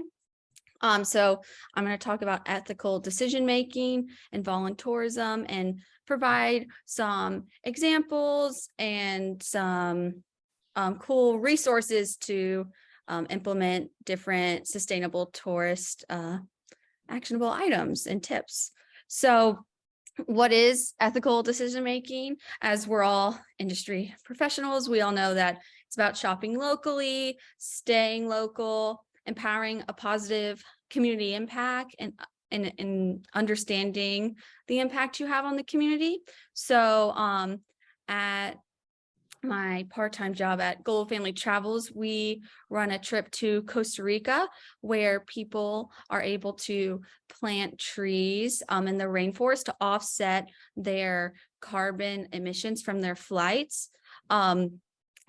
It's twofold. People go to Costa Rica to see the nature and be a part of it, but also you're able to make a positive impact.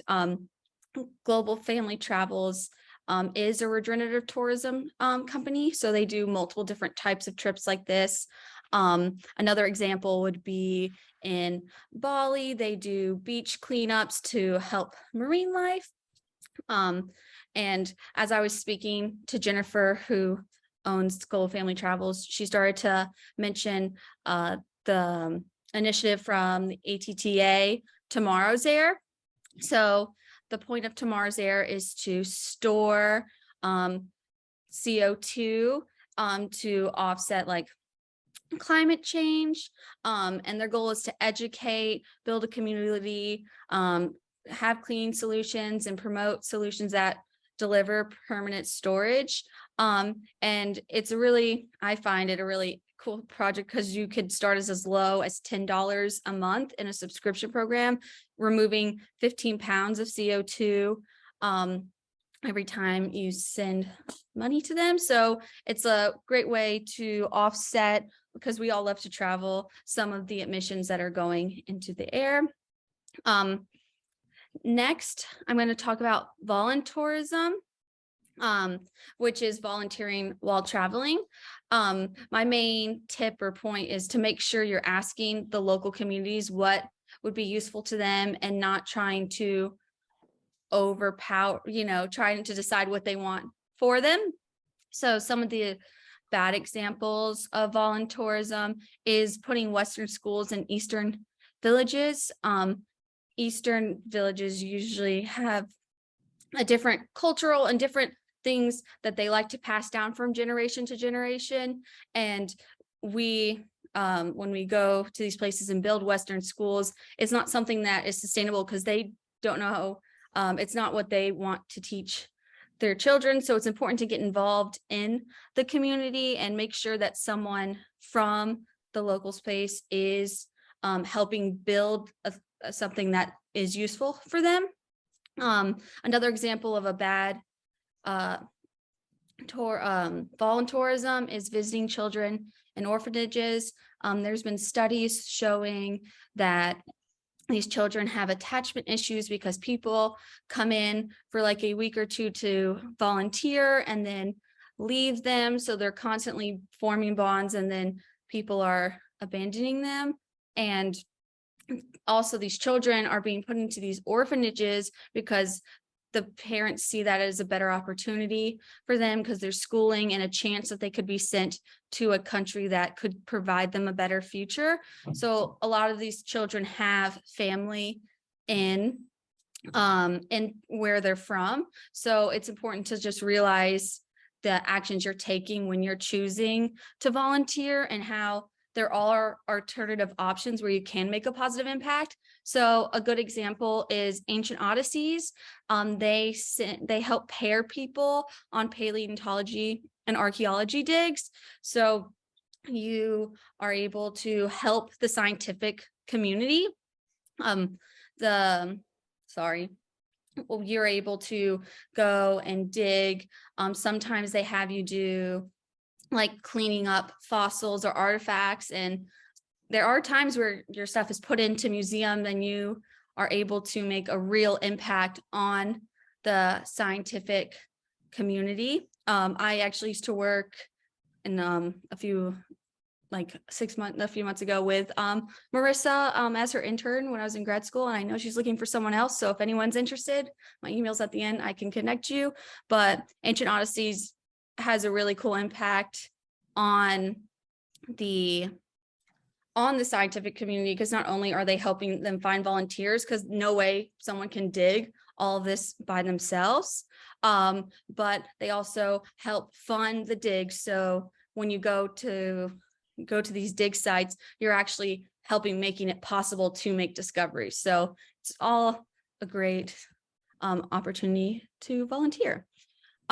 So as you can tell with some of my examples of what I hope my guide will help people see, is that there's different ways to travel and to help people, and how it's a great way to talk to the locals and kind of get out of your comfort zone and learn something new.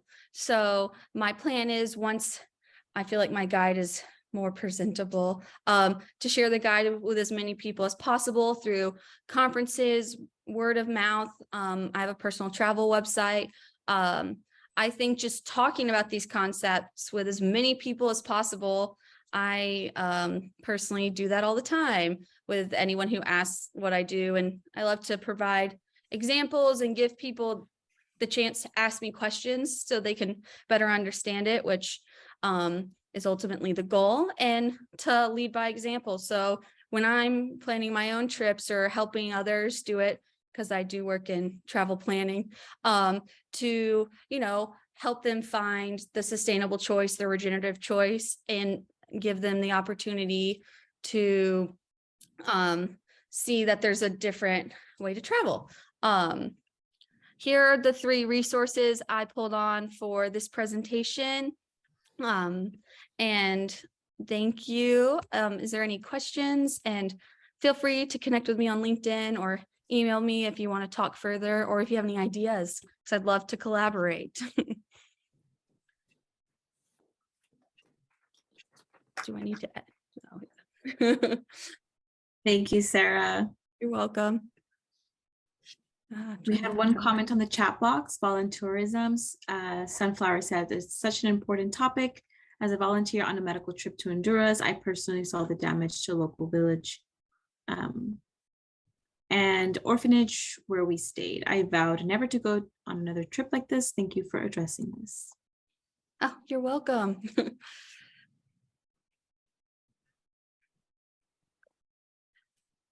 Is there any other questions? I have a question. Hi, thanks so much for your presentation. I'm wondering, do you have any ideas about how to share this with people? I'm thinking about people unlike us who aren't thinking about travel, sustainable tourism all the time, who are just planning their trip and are just want to, get to their experience and not necessarily thinking about this. How do you start those conversations with those people about being more responsible, being more sustainable? Any thoughts?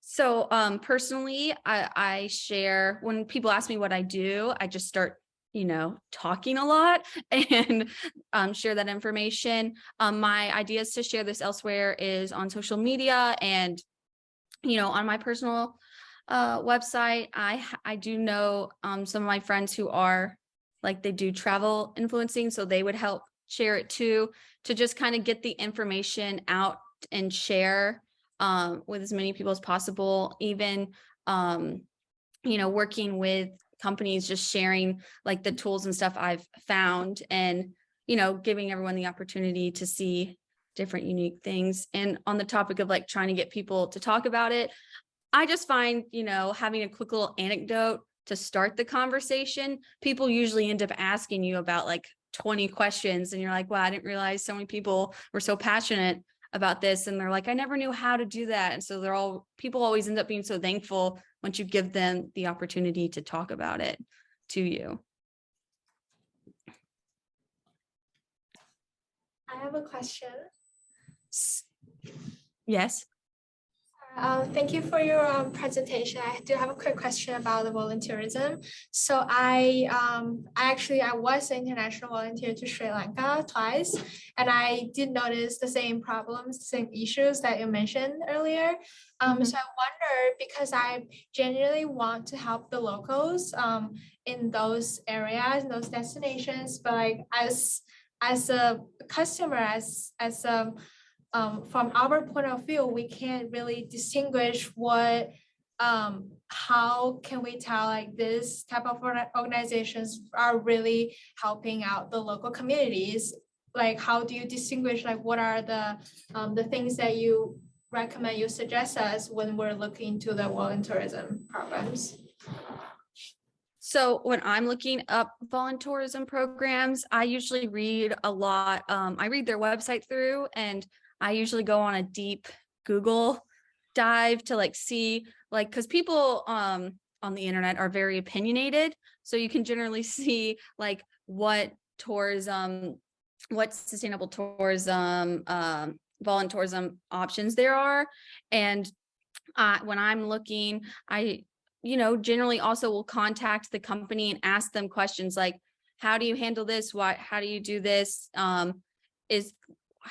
What is your impact, or what are your end goals? And just, asking the hard questions and just doing a lot of research is generally how I found places. And a lot of these, especially on the ATTA website, they have a list of a lot of different travel companies and operators, and a lot of them have some volunteerism opportunities that you can check out to see alternative options and different cool things to help, because there's so many ways and so many fun things to do and see and be a positive impact. So that's how I look for volunteerism opportunities. You're welcome. Thank you so much, Sarah. You're welcome. So All right. I have one quick question. Thank you for the presentation. I just wanted to know, like, how, like, in this guide that you're going to create, like, how deep are you going to get into like each of the topics? Because like if you want to really give a thorough understand, like help whoever is going to receive this information to really understand, the issues at hand, then you might want to have to go deeper and like provide references. And if you do, like, how would your work be different from like the flagship program, for example? So like, would you be like, at some point, really pick something that you're really passionate about, for example, the topic of volunteerism, and really develop a much more thorough guide for people who are looking specifically for this type of tourism? Yes, when I was decided to do the project on the guide, I was trying to find a way to like comprehend everything we did in this program and through my graduate school, and kind of have like an example of everything. So the goal is to kind of just like develop tools and, have a way to like reference and talk to people. I do find volunteerism and different like ethical decision making I am more passionate about those topics. So I probably would go more in depth in there in the guide. I'm trying to figure out ways to develop this better, because after all the lovely feedback I got from this, I wanted to make sure that I developed it in a way that was more thoughtful. So I think I will probably put more effort in different areas, but my main way of like wanting to differentiate is I want it to have context and obviously lots of tools and references to lots of different places and other organizations too who are developing educational process, but also having like quick digestible tips or quick digestible stories or something so that someone can be like, oh, that makes sense. Because some people don't want to take the time to really in-depth study this like we all are. So I kind of want to provide them like a way to understand it and get them interested so that they can start making these decisions. I lost my mouse, so I was trying to share my screen. Stop sharing my screen. Oh, here it is. Thank you, Sarah. Awesome. Thank you so much. That was a really great presentation. We're now going to move on to our next presenter, Lillian Fouts. Okay, Lillian Fouts is an author, freelancer, digital nomad, and world traveler. Originally from Washington State, she lived in Mexico for 5 years as a child and has traveled on all 7 continents. She prefers slow travel that allows her to connect with places and people. Lily spends much of the year living in a motorhome around the US with her husband and their cat. Lives several months in the town in Mexico where she lived as a child and explores a new place most years. She's currently writing a book on responsible travel. The title of her project is Authentic Connection as a Sustainable Travel Practice. Connecting authentically with members of host communities and countries we travel to puts us on the path to solving a host of problems for both the traveler and the country. Travelers seeking to see the world in a more sustainable way and grow as human beings cannot, must not, neglect connection with the locals. The research shows benefits of authentic intercultural interaction for both the tourist and members of the host community, particularly when those groups share equal status and common goals. Connecting with locals when one travels or moves abroad falls under the social domain of sustainability, but ultimately impacts the economic environment, the local culture, and much more. Drawing from the available literature and research, interviews with experts, and from personal observation and experiences, this project explores some of the systemic causes of the problem, including colonialism and mass tourism, and proposes some practical solutions for becoming more connected with locals while traveling, especially for those who plan to spend a longer period of time in the host country. Welcome, Lily. Thank you, Natalie. Can everybody hear me? Yes. Very well. All right.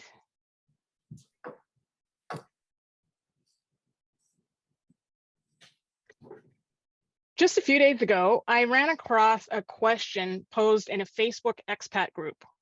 Where can one buy a home in Mexico, not terribly overpriced, safely tucked away with a lot of expats? I often ask myself, why is it that so many people close themselves off from other cultures and only associate with those most like their own? What's the point of moving or traveling abroad if you're only interested in socializing with your own compatriots in a resort, an expat community, or the most touristy destinations? I'd like to propose today that authentic connection with the hosts in the countries we visit is an important aspect of sustainable travel. First, I'm going to give you a very quick version of my background. Shortly before my 8th birthday, I was kidnapped and taken to Mexico with my 6-year-old sister. That turned out to be one of the best things that ever happened to me. We actually wanted to be kidnapped. We didn't feel safe with our dad, but he had won custody of us. And after trying and failing to get us back legally, our mom hid us from him at our request and protected us. We ended up in Mexico, where at first we didn't know the language or the culture at all. For 5 years, we lived among locals in average middle-class neighborhoods, learning Spanish and adapting to the culture. We totally fell in love with one particular town and made some close friends there. It became home to me. The day we had to leave Mexico was literally one of the saddest days in my life, on par with feeling like somebody I loved had died. I vowed I would go back to live there someday. Our experience in Mexico was the beginning of the journey that I'm still on today as a traveler, and things I started to notice back then as a child about the interaction between local hosts and foreign travelers and expats have stuck with me to this day. As I've visited some more of the world, I've become aware of some assumptions I've had and mistakes I've made over the years as a traveler. And I've been seeking out ways to learn more and become a more aware and responsible traveler. When I found the RISE flagship program last year, I signed up right away because it looked like exactly what I needed to go beyond my own experiences and perceptions to further educate myself on some of these important topics around sustainable travel. So what's the problem we're exploring today? In a meta-analysis of 515 studies, over 250,000 subjects, researchers have found that intergroup separation guarantees smoldering resentment and eventual conflict. Many people, regardless of where they're moving from or traveling to or from, have a tendency to gravitate toward the familiar and the comfortable, people who look, sound, and/or act most like themselves. It could be other people from your country or fellow travelers from a variety of countries. While of course there's absolutely nothing wrong with associating with your compatriots and fellow travelers, and we all need that connection with people who get us, I think most expats, digital nomads, exchange students, and other long-term travelers have some interest in the culture of the country they choose to spend time in. And they actually want to befriend the locals in their new neighborhoods. Despite the best of intentions though, we tend to fall back on what is most comfortable. The problems seem to begin when too many foreigners congregate in the same area and associate exclusively with each other. As more and more foreigners arrive, they tend to cluster into a tight-knit community. Even though they don't mean to at all, this can create an us versus them feeling with the host community.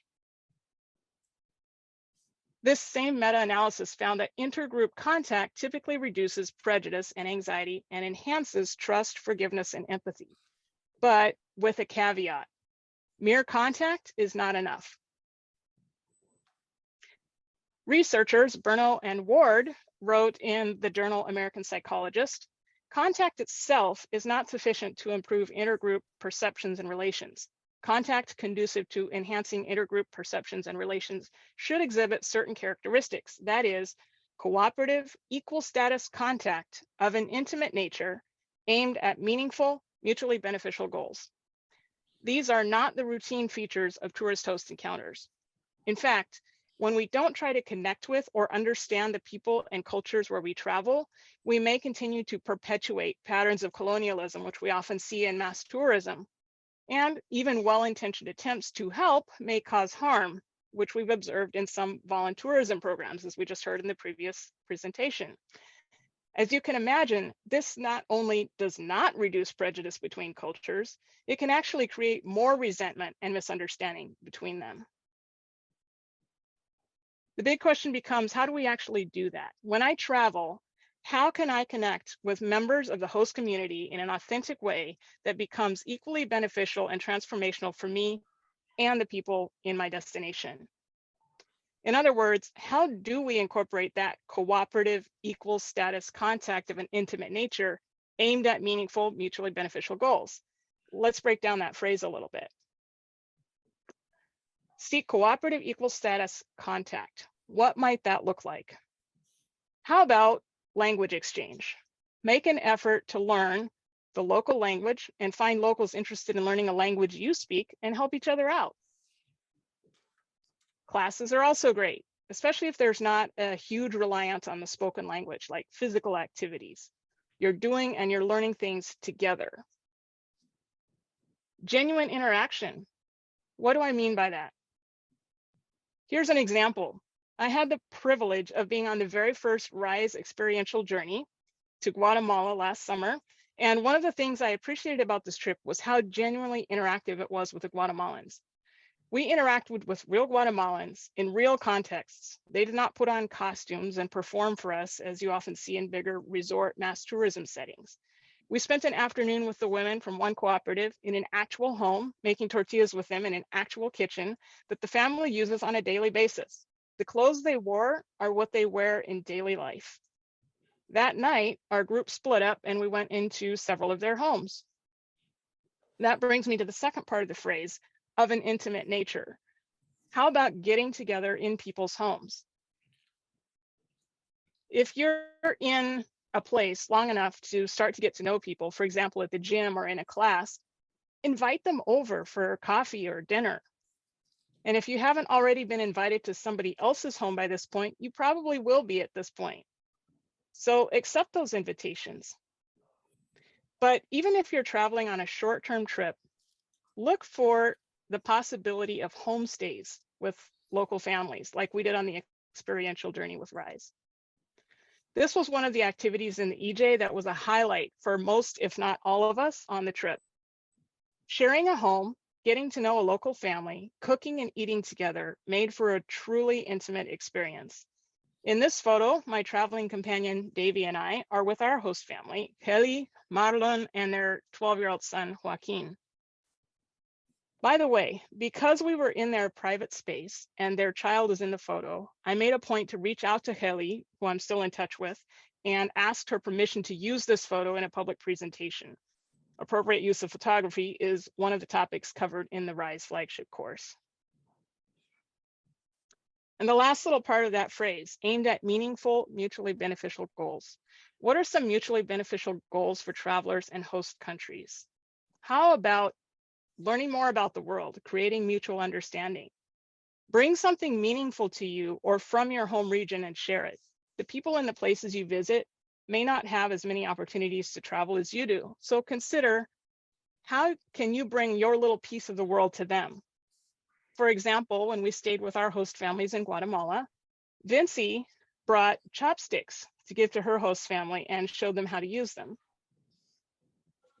How about supporting the local culture by buying from local artists and craftspeople and tour guides, rather than buying items or experiences that are mass produced or organized by large overseas-based corporations? The win-win with community tourism is that the locals are sharing their authentic culture on their own terms. They're not putting on a fake show for you. Their culture is being preserved, and you're having a more intimate experience getting to know the actual craftspeople you're buying from or the guides you're learning from on your tour. Community-led initiatives are worth supporting as well. This is much better than foreign aid coming in and giving communities what they think they need. Nobody knows the needs or the solutions better than the community itself. For example, here's just one of several locally run initiatives we visited on the RISE EJ.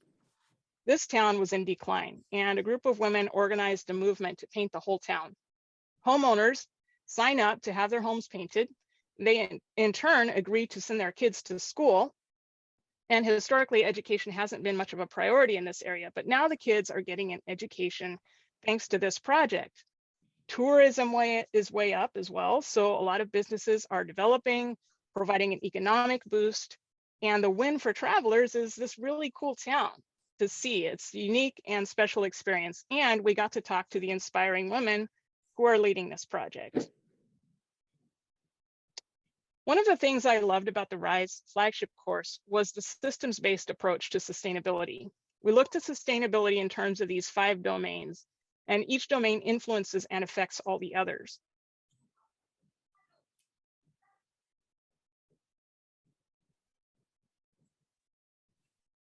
Can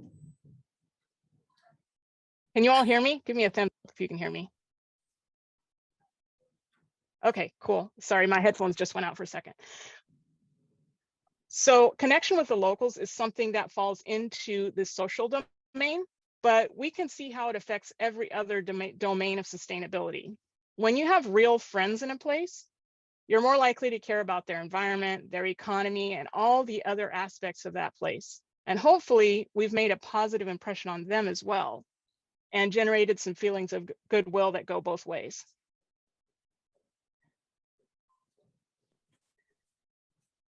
It doesn't feel comfortable or natural to connect with others when there are large differences in language, socioeconomic levels, race, religion, and so on.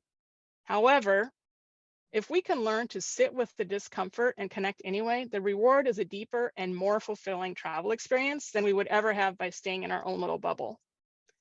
My fugitive childhood started the rich life I live today. What I learned living in another culture has profoundly changed my life. Ever since leaving my beloved childhood hometown in Mexico, I've wanted to go back to live there. And that dream has become a reality. We've been long-term renting for the past 3 years, and we're now looking to buy a place. I've struggled with my own impact on this place that I love, and whether my moving back there is in the best interest of the community. With more awareness of my position of relative privilege, I do ask myself those questions. How will my presence affect the local economy, the local culture? Will being in this place create an advantage for me at the expense of someone else?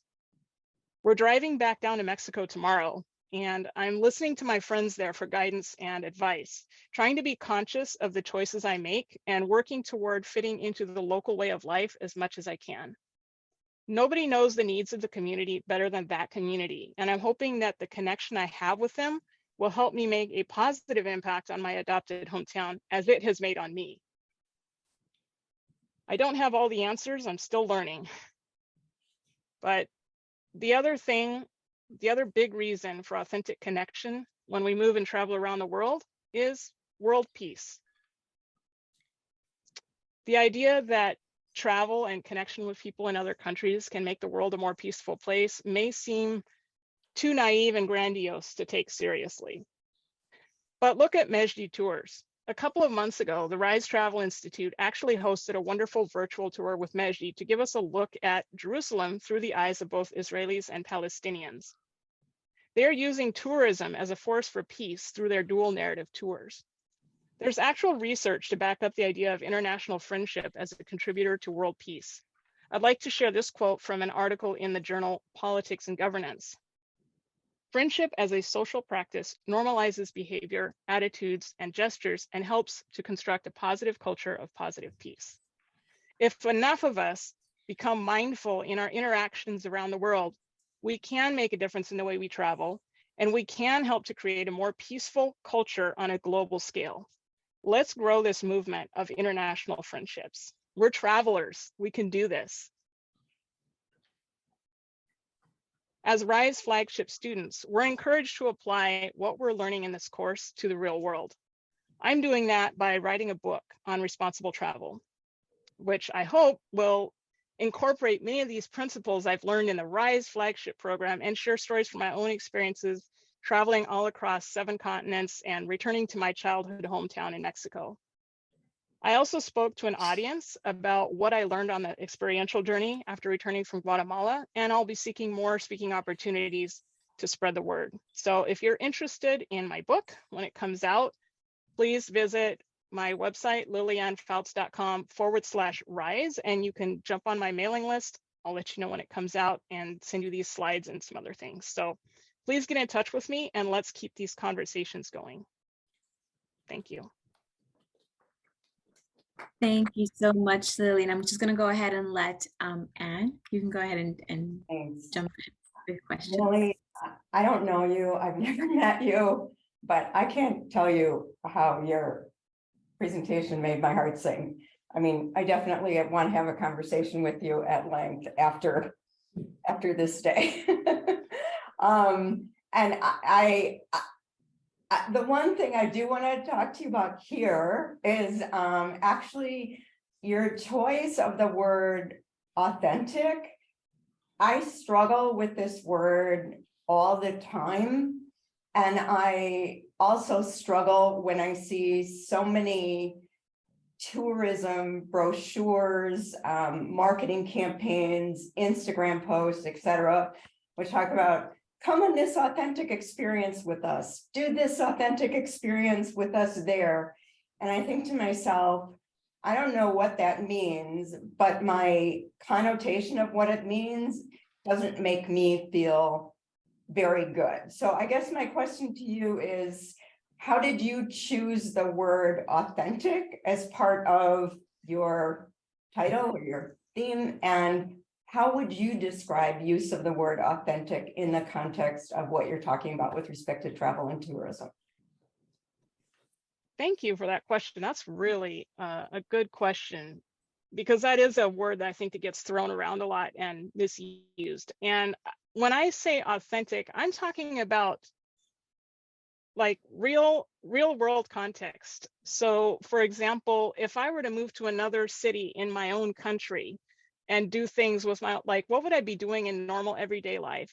So authentic to me is, if I'm moving to Mexico, I want to live, when I say authentically, I mean, I want to live like the people there live and integrate as much into that type of life, just as if I were from there, as much as possible. Obviously, it's impossible for me to be 100% them or like them, because I'm not, and I can't pretend to be, but as much as possible, fit in and not disrupt their way of life, but rather adapt myself to their way of life. That's how I see authentic. Thank you. Yes, Mira? Yeah, I had a question, maybe kind of a question, just kind of a thought.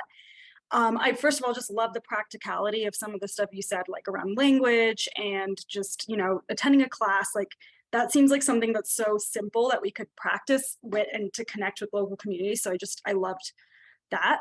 I think something I struggle with when I travel, and it's just like the knowledge of the inherent power dynamic in just me accessing that place and that person not being able to access my home or like where I live, right?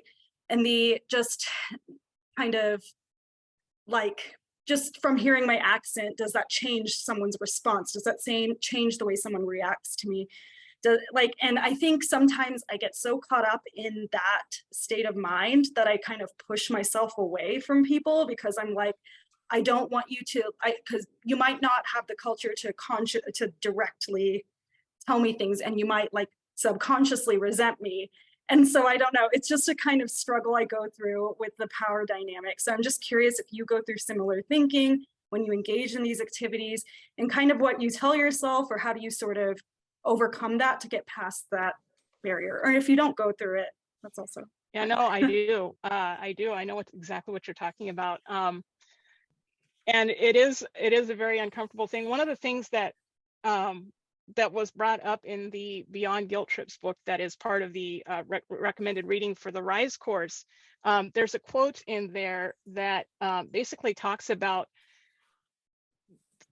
reaching across these chasms where there's these differences between us and the other, and it's so uncomfortable to do that. But in the effort of doing that, like sitting with that discomfort and making those connections anyway, I think goes a long way to improving mutual understanding. Even though, yeah, I mean, sometimes I'm with my friends in Mexico, and it's like it's so easy for me to go down there. Like I just fly down there, and I get a pass or visa on arrival, tourist visa, and just like that's it. If they want to do the same thing to come and visit me, they have to go through a whole rigmarole of things to come up here. So it's like, and there's this, like, they talk about wanting to travel too, and it's just not as easy. So, you know, there's this discomfort of, oh my goodness, I am in this different position. And so, yeah, I think just sitting with that and making those connections anyway is so vitally important. Yeah, also just quickly bringing in also like the financial element, just like the fact that in certain situations and places my dollar holds so much more value. Absolutely. And I'm able to access more opportunity within the country. So yeah, just that another US thing. dollar, the native English, the US passport, like there's so many things that a lot of us just take for granted. Yeah.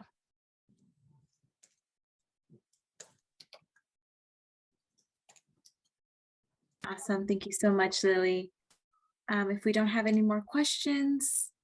Just wanted to give Lily a shout out and the entire EJ cohort who are here today. I mean, there are a few of us who actually went on this trip together.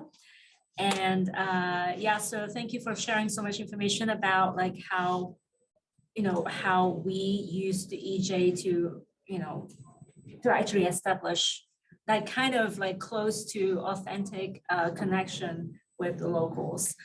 So thank you so much, Lily. And yeah, just one very quick question. You don't even have to answer that, but I'm just curious about when you call Mexico your second home, or like, home for certain years, how do you grapple with the idea of the term local? Like, do you consider yourself being a local at a certain point in your life to Mexico? And by extension, my question is also like, when you are purchasing a property, let's say in the US, being a local, would you actually think about your impact on your community as much as when you do, like what you're thinking about right now in terms of purchasing a property in Mexico as a foreigner? Yeah, I think it's kind of a different ballgame when you're purchasing a property in another country, because like Mira was just saying, that the strength of the dollar versus the peso, like I come with an automatic advantage right there. And yeah, I think just I do see it's funny, the local question, I don't really consider any place my hometown more so than this town in Mexico, because I did move so much growing up as a child fugitive. Like, we're constantly on the move. That is the place that most felt like home to me. And even though I'm not Mexican, that is the place that's like home to me. So I don't know if that answers your question. Yeah, so that term is actually quite fluid, right? Like, it's really your relationship with the place. And yeah, that's very, very interesting. Thank you so much, Lily. Can't wait to Thank you. book. Yes, we cannot wait. We're so excited. All right, we're going to go ahead and move on to our next presenter, Christine Weinbrenner. Eric, I'm so sorry if I mispronounced your surname. Christine Weinbrenner Eric is the founder of Lotus Sojourns, designing transformational journeys for women in support of social impact projects, creating a community of women who know themselves as equal members of this global community. You can also hear her celebrate the impactful work of women throughout the tourism industry on her Bessie Award-winning Soul of Travel podcast, now in its 4th season honoring women influencing change. Christine also launched Lotus Communities, a brand that gives back to the communities and organizations impacted by the COVID-19 pandemic and gender equity initiatives. She is a yogi, girl mama, and a bookworm. Her capstone project title is How Sustainable Travel Can Support UN SDGs to Achieve Gender Equity. The UN set out to achieve gender equity by 2030. After the past years in the global COVID-19 pandemic, we are not on track to meet this goal. In this project, I will explore how sustainable tourism supports gender equity goals. Gender issues are related to all 17 of the SDGs. I will look at how travelers and tourism providers can work to create a positive impact by supporting gender equity initiatives. As a traveler in her business and podcast, Christine is committed to bringing gender equity to the forefront of sustainability conversations. Welcome, Christine. Thank you. Let's see if I can do this right. See, are you seeing the slideshow properly? Okay. This was my biggest struggle for today, so if that's working, I'm really excited. We do see notes. You do see my notes. Yes. So I don't know if you want to create, I think you're sharing the wrong slide. You're sharing the presenter view rather than see. This is my the other idea for today. I knew. Let's see here. Perfect. Okay. Thank you all so much for joining the RISE Student Conference and for joining me on my presentation on gender equity in tourism. You already did such a great job introducing me. As you mentioned, I'm the founder of Lotus Sojourns, where I guide mindful adventures for women that are designed in collaboration with or in support of local social impact projects. I've been in the industry for a little over 20 years, with the exception of taking some time off to stay home with my 3 daughters. I decided to launch my own company focusing on creating experiences that connect women travelers with local communities as well as women's projects. And unfortunately, I decided to launch that business in 2019 and have my full launch in February of 2020.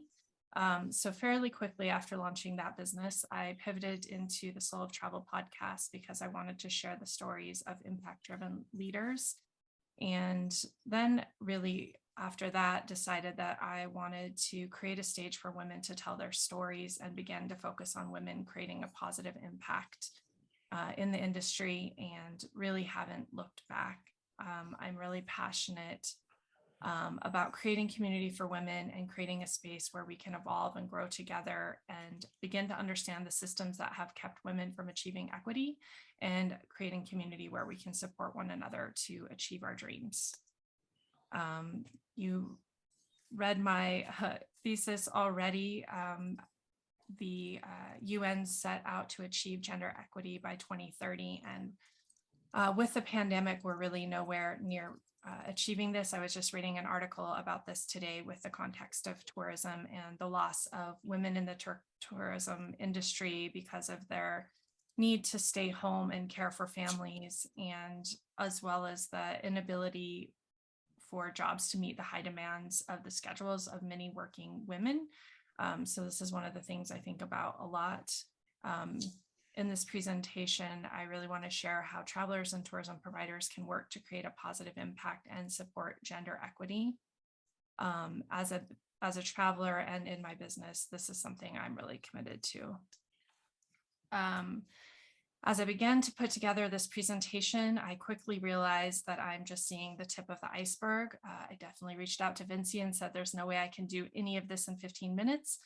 So today we'll see where we get. I am proud of this, this high overview, but I know that it's going to take me many years to unravel the ways that tourism has supported the systemic oppression of women.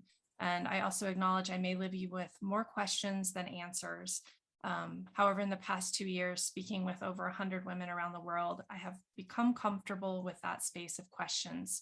And I also see that by asking the right questions, we will move in the direction of the right answers. So I hope the things I share today will be a catalyst for conversation and your own path of discovery, how these issues impact you, your business, and those you engage with as you are traveling. And as you see in the outline, we'll look at the connection between tourism and the systemic oppression of women. I'll give a quick overview of the ways gender inequity is present in the tourism industry, and I'll end with ways that businesses and travelers can support gender equity. I started this project by exploring the ways that each of the 17 Sustainable Development Goals intersect with gender equity issues. And as I mentioned, I quickly realized the broad scope and complexity related to the systemic oppression of women related to the tourism industry. Looking at how inequity shows up in tourism, I found we need to address several areas. Some of these include women in the workforce, female travelers, women in communities, and women in the communities in which we travel. Because tourism and sustainability touch upon so many gender-related issues, the other incredible thing is that tourism has such an opportunity to create change. There's so many ways that businesses can choose to focus on creating impact and looking at those in connection to sustainable development and sustainable travel. There's a lot of room for us to create a positive impact.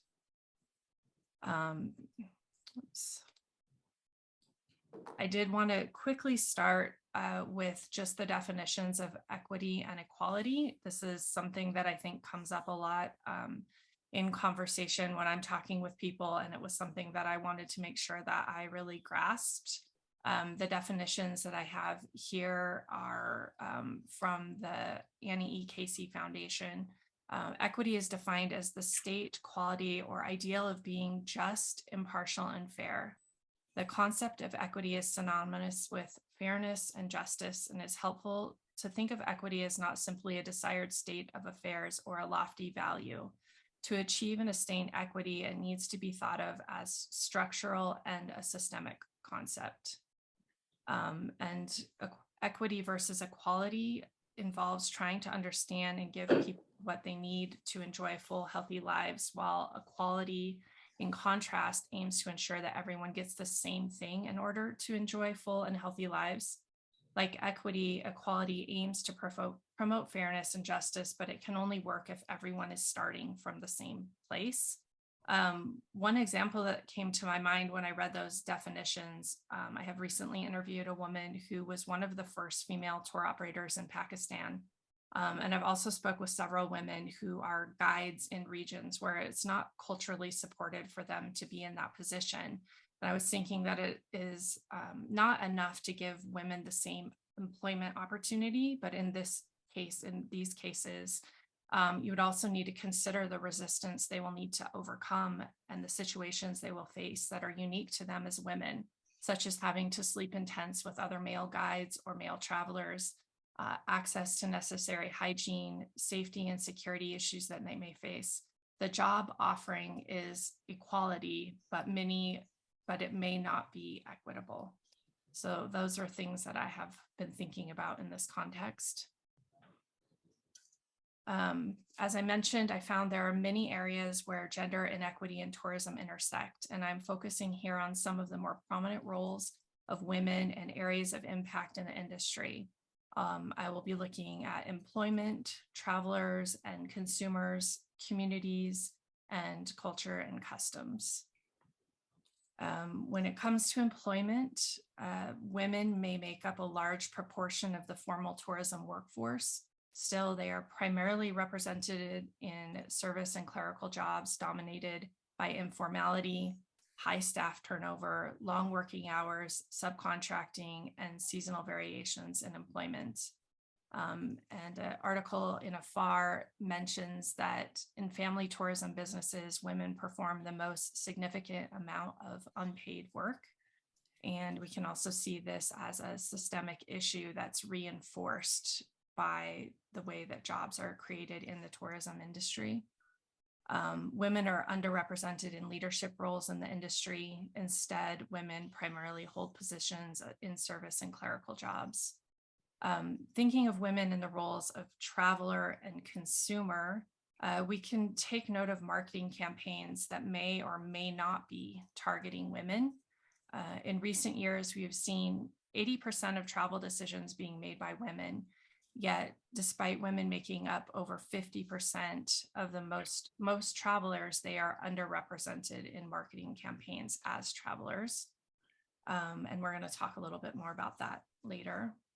In communities, we can think about women in host communities who are in tourism roles, but we can also think about women who are members of the community that may be impacted by tourism. A 2022 study examining the relationship between tourism and gender equality in Asia shows us that tourism plays a vital role in promoting women's status and thus narrowing the gender gap. And the last role of women in the industry I want to look at is in the context of culture and customs. Women are both the keepers of culture and the people most likely to be impacted by cultural norms and biases.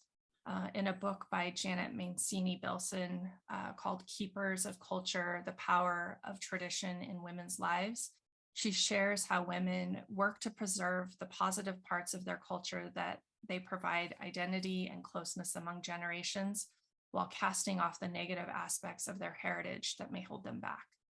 So these are just a few of the many ways that we can begin to think about the impact that tourism can have on women. What I really wanted to think about as well are ways that we can shift this. So as I mentioned, because there's so many ways it intersects, there's also so many potential solutions. Some of the ideas that I would like to present today are the ways that businesses can market to women. According to a recent study by the Adventure Travel Trade Association, many perceive the average adventure traveler to be a young, fit male, while in fact the average adventure traveler is a 47-year-old female who is a size 12. And marketing does reflect this assumption. Even when depicting women, you will find images of women who are young, slim, and have long and perfectly styled hair. I shared a picture of one of my recent trips that I led. And I do find when I'm looking for marketing materials that I can't find stock footage images of anyone who really represents the travelers that would be my ideal clients. Another opportunity that businesses have is to hire females for positions of leadership in the tourism industry. Considering airlines, crews, and hospitality and tour operators, only about 10% of C-suite positions are held by women. The UNWTO's 2019 Global Report on Women in Tourism shows that 54% of travel personnel worldwide are women, but less than 20% are in general management and less than 8% sit on board positions. Another great opportunity for businesses to hire females in the field. Tour operators can seek out local female guides and drivers, especially for tours for women travelers. This builds a sense of ease, particularly in destinations where solo female travelers are less common or where the culture is more patriarchal or machismo. And I have a picture here of my friend Habiba, who is a guide in Morocco.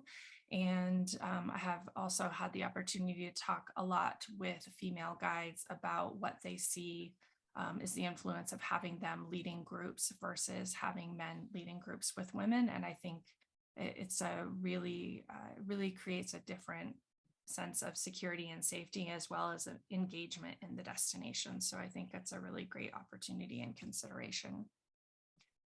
The next thing I'd like to share are ways that travelers can support gender equity in tourism. Travelers can support women-owned businesses. You can start your travel by planning by researching locally owned, women-owned hotels, restaurants, shops, and experiences. If you want to take an organized tour, seek out women-owned tour companies. Some great resources for this would be Unearth Women's Feminist City Guides or Journey Women's Travel Directory. Recently heading to Switzerland to attend an event, I decided to see if I could kind of walk the walk and walk the talk, and Googled women-owned hotels in Switzerland and impact-driven hotels in Switzerland, and ended up finding an amazing chain of hotels in Zurich that support women and have a percentage of the rooms in one of their properties that is actually a safe home for women who are leaving situations of domestic abuse. And I just thought that it was pretty amazing experience for me to be able to do something that felt so aligned with my personal travel values. So I would really encourage people, whether that's supporting gender equity or whatever your values might be, to encourage you to look at really trying to execute that as you travel. Another opportunity as a traveler is to explore with a female guide. In many cities and towns around the world, you'll be able to find women offering tours to show you their city, offering a close look at their culture and customs. If taking an organized tour, many women-focused itineraries will feature a local female guide. And some other great resources for you traveling independently are Greet Her or Her House travel apps that connect you with women in destinations that are excited to show you where they're from, and to really allow you to have a one-on-one experience from someone who is offering those. Let's see, supporting the education of girls as you travel. There are local organizations in nearly every destination that are working to create gender equity. Supporting organizations that support the education of girls is a great way to make a positive impact. I am also super passionate about supporting menstrual equity, and I seek out opportunities to support those programs where I travel. I also bring those into the trips that I develop, and support projects like Days for Girls and PAD Project, as well as Girl Up, which is another international organization empowering young women. Another great way is to visit an artisan cooperative or skills training program. A great way to understand the culture of a destination is through artisan goods. Many women are involved in the production and preservation of these traditions, and you can find fair trade stores, artisan collectives, and stores to support women. You've heard a few of the other presenters today also talking about this. You can often find tours that connect you with local women to learn their stories, and even try your hand at skills like pottery and weaving. And other organizations are teaching women skills that are traditionally male dominated, creating opportunities for women. Awamaki is one organization in Peru, Smart Girls Foundation in Uganda, Cameras for Girls in Uganda, as well as Wakami in Guatemala. Another thing that you can do is join a travel community. There are many online, local, national, and international communities you can become a part of to support women travelers and learn how you can connect and be supportive of women in travel. And some of those would be Wonderful, Journey Women, Girls Love Travel, and Unearth Women. And For those of you listening today or in the future who may be interested in pursuing a career in tourism, there are so many incredible organizations lifting women to positions of leadership and offering incredibly valuable education and networks of other tourism professionals. I think one barrier to leadership positions might be the economic investment in education. And I think these organizations are really helping to create that in an affordable way. And many of them also have scholarship opportunities. For me, this is something I'm really passionate about. A few of these organizations I would recommend are Women in Travel, CIC, Women's Work Accelerator, Wonderful Small Business, Women Travel Leaders, and of course, Rise Travel Institute. So if you are hearing this and you're interested, please reach out. I'm always happy to make a connection. And lastly, I think the best way to create sustainable change is to have it be community-led, region by region, and supported by organizations that can offer necessary resources as they are needed. We need to have honest and open conversations to understand the full scope of any one issue and work our way toward creating equity.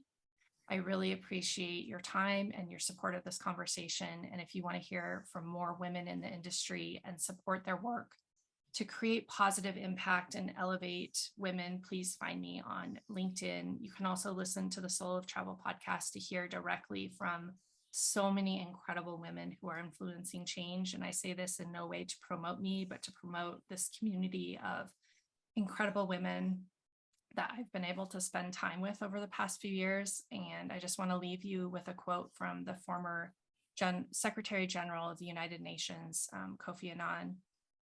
Gender equality is more than a goal in itself. It is a precondition for meeting the challenge of reducing poverty, promoting sustainable development, and building good governance.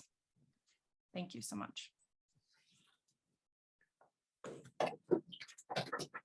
Thank you so much, Christine. I see. Anne, are you ready for a question?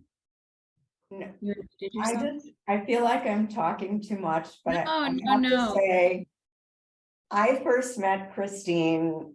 I don't know if you remember this, Christine. You and I were in an online conversation about community-led tourism with Elisa Spampinato back in very early pandemic days. And you said to me, I'm doing X, Y, and Z, and including I'm going to start a podcast. And I just want to shout and clap for you and celebrate you for all that you have done in a phenomenally short period of time under very challenging circumstances, and how much of a contribution you have made to this community in the world. So I just wanted to shout out and say thank you so much for all you've done. Thank you. It means a lot coming from you because you're such a supporter of everyone as well. So thank you so much. I appreciate it.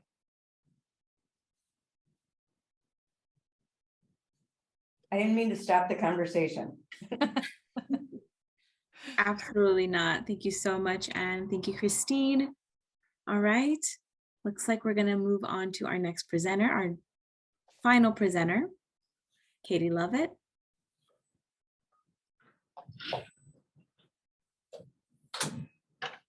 Okay, Katie Lovett is a writing and research specialist at Pack Up and Go.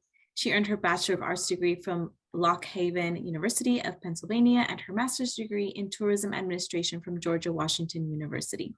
She is passionate about finding ways to make travel more equitable and inclusive for travelers and the communities they visit. Her capstone project title is This Land is Your Land: Actionable Ways to Honor Indigenous People in the United States Through Tourism. This presentation aims to provide actionable ways Pack Up and Go can honor Indigenous people of the United States through travel and tourism planning. Welcome, Katie.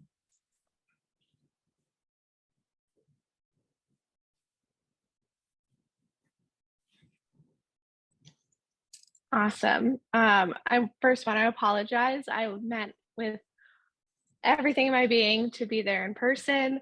I traveled up from Pennsylvania to New York City, and then just wasn't feeling 100%. So I am stuck in my in-laws in Brooklyn for the time being. So being with you guys virtually is better than nothing. So I just want to say hi, everyone. I will be presenting my project, This Land is Your Land, Actionable Ways to Honor Indigenous People in the United States Through Tourism. Like Natalia mentioned, my name is Katie Lovett. I received my bachelor's degree in communication and Spanish from Lock Haven University of Pennsylvania and my master's degree in tourism administration from George Washington University. Through my education and career, I have honed my skills in creating opportunities of sustainable tourism development and products and found my passion for creating equitable opportunities through product development. As a white woman of European descendants, I am aware of my privilege and continue to learn how to be a better ally to marginalized community, especially with business opportunities within the travel community and industry. Currently, I do work as a writing and research specialist at Pack Up and Go, where I curate recommendations for destinations across the United States. A little bit about Pack Up and Go. Pack Up and Go is a travel agency that offers the unique opportunity for travelers to get lost in the anticipation of travel by not knowing where they're going until the day they depart. We focus on small and medium cities across the United States and offer plane, road trips, and outdoor focused trips. We also focus on sharing small businesses so that tourism dollars stay within the local economy wherever possible. And while participating in RISE's flagship program, I wanted to focus on ways that we as a company can foster more cultural understanding and provide the interesting experiences our travelers look for. So my hope is for this presentation to be a jumping off point to begin more initiatives to involve Indigenous tourism. So in this presentation, I hope to map out some of the current landscape of Indigenous tourism within the United States, share why it makes sense for Pack Up and Go to implement these offerings, and to offer opportunities to build travel products that promote Indigenous tourism respectfully. So I would like to first begin with an overview of tribal nations' history in the United States and how the tourism industry is integrated in these communities. So according to the Bureau of Indian Affairs under the Department of Interior, there are 574 tribal nations in the United States. These groups each have their own culture and should be respected for that. But these groups have long been exploited and stereotyped for the benefit of those with more power. So as the Library of Congress states, in the 15th century, when European settlers began to arrive in North America, the continent was richly populated with Native American communities. The centuries that followed the arrival of Europeans were years of tremendous upheaval, as the expansion of settler territory and the founding and growth of the United States resulted in Native American communities being moved, renamed, combined, dispersed, and in some cases destroyed. From the beginning of the United States, we seemed only to be united against the people who we stole this land from. This deep embedded prejudice against the tribal nations can be seen in early presidential speeches, stories of Western expansion, and even in motion pictures and newspaper comics. The cultures we basically destroyed were then stereotyped and commodified only for the benefit of the white people of European descent. Then in 2016, the Native Act came into play to kind of right all of the systemic wrongs. So the Native Act is the Native American Tourism and Improving Visitor Experience Act, enacted in 2016 as law to help develop tourism with the Native American United States. This aimed to create tourism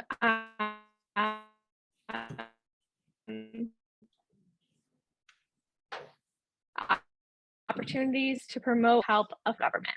Even with this law in place, there are always ways to, even now as the travel industry is coming back from the COVID-19 pandemic, Indigenous communities should be at the forefront of capacity building and tourism product development, including training opportunities in leadership, entrepreneurship, and business operations, as well as workshops in how to begin a tourism and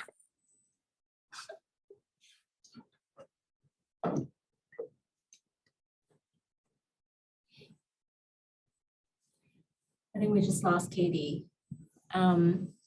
Jody, would you mind texting Katie? And yeah, thank you. Let's see if she can jump back on very soon.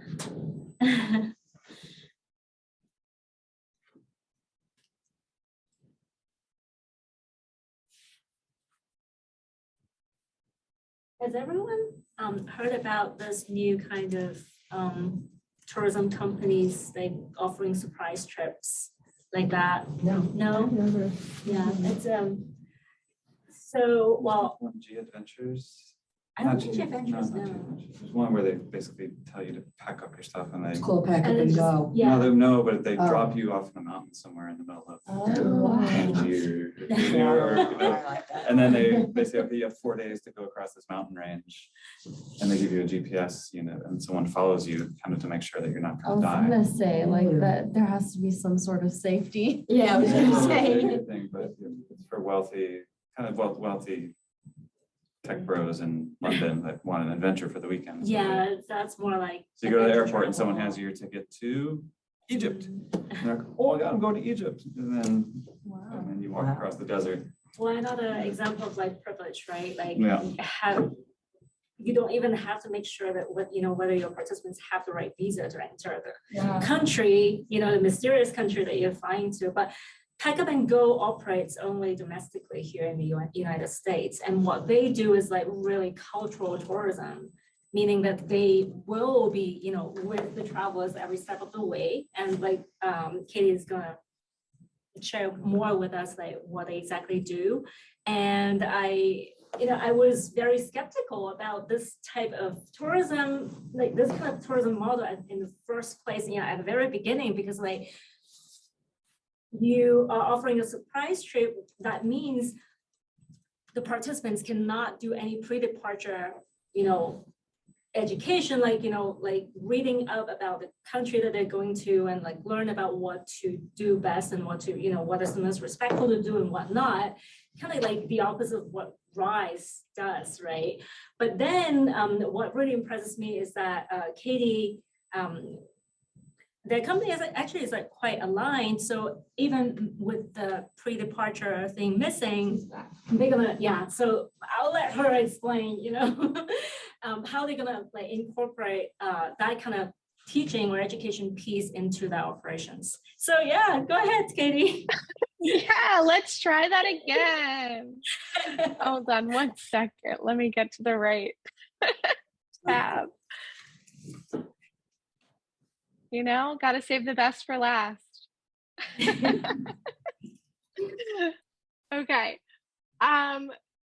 So even with the law in place with the COVID pandemic, Indigenous communities should be at the forefront of capacity building and tourism product development. So like I mentioned, I hope before I was cut off, these include training opportunities and workshops just in basic tour operations basics. So now the question is, why should Pack Up and Go focus on Indigenous tourism? This type of tourism actually aligns with Pack Up and Go's core values and provides a great business opportunity for both the company itself and tribal nations. So these actually align with all of 4 of our company's core values, starting with hold the traveler experience above all else. Our travelers look to us to provide unique experiences and provide authentic trips that align with their interests and passions. And we need to focus on what experiences that they're looking for. Communicate openly, thoughtfully, and deliberately. Our travelers trust us to share important information to make their trip better and more fulfilling. And it's important for us to use our platform to share as many small, locally owned and unique recommendations to specific destination. Number 3, inspire positive change and conscious consumption. We as a trusted travel brand have an obligation to encourage our travelers and stakeholders to think critically about the history of this country we call home and to appreciate the privilege we have for traveling and enjoying the amazing cultures throughout. And explore more and enjoy the ride. Though we as a country have a dark history of exploitation and harm, we can always look for ways forward to better enhance our tourism offerings and right the systemic wrongs, leading to more gratifying travel experiences. These initiatives also can be a great business opportunity. Millennials, persons born between 1981 and 1996, are Pack Up and Go's largest demographic group, and they want more authentic experiences, especially in regards to Native American culture, and are willing to pay for it. As Fitch reports, millennials are a growing force in economic expenditure. They currently spend approximately $200 billion per year on tourism and are predicted to represent more than half of all US travel consumption in the near future. So they want to experience the culture of tribal nations in a more hands-on way. And to meet this demand, tribal nations will have to shift the focus from traditional casino offerings to more authentic cultural experiences. But as we look to include these types of activities, it's important to consider how the tribal nations itself wants to be represented and shared. If we want to move toward a more equitable tourism industry, we as tourism professionals and leaders in Indigenous groups must come together with respect and open-mindedness to work collaboratively. And I think Pack Up and Go can be a real innovative leader in this endeavor. So it seems like a no-brainer to include Indigenous tourism opportunities in Pack Up and Go experiences. And now I'd like to share some actionable ways Pack Up and Go can promote Indigenous culture.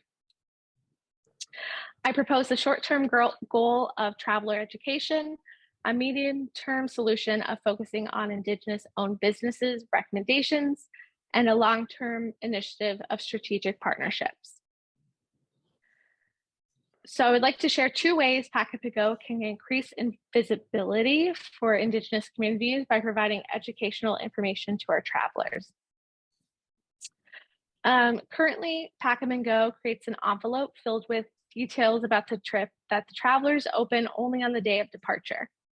Accommodation details, activity bookings, and curated recommendations set to the traveler's specific interests are all inside the envelope that our travelers have really come to see as a valued part of the Pack Up and Go experience. When looking at ways to educate our travelers to think more critically about the land to where they're traveling to, we can easily add collateral to the envelope with a land acknowledgement statement of the company and a travel nation to which the land was originally owned by or inhabited by. A postcard in each envelope acknowledging where the travelers are headed to, and even some information on the history of the tribal nations can be included. Through RISE, I actually learned about Native Land Digital, a nonprofit organization aiming to share information about tribal nations around the world.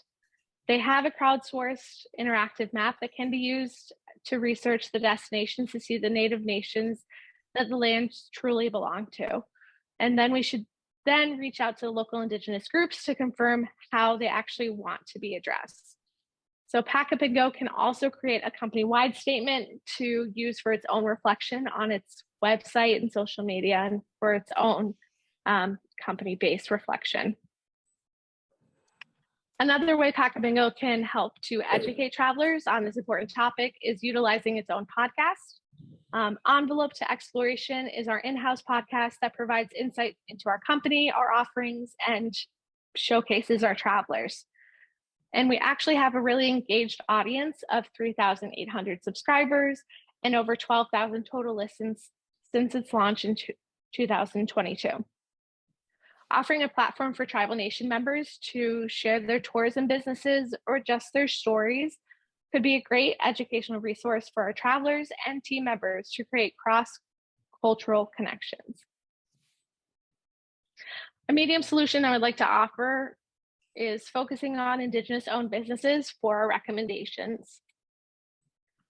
As Pack Up and Go works towards the goal of having at least 20% of the businesses they recommend be diverse-owned by 2023, I ask we use this initiative to promote Indigenous-owned businesses as well.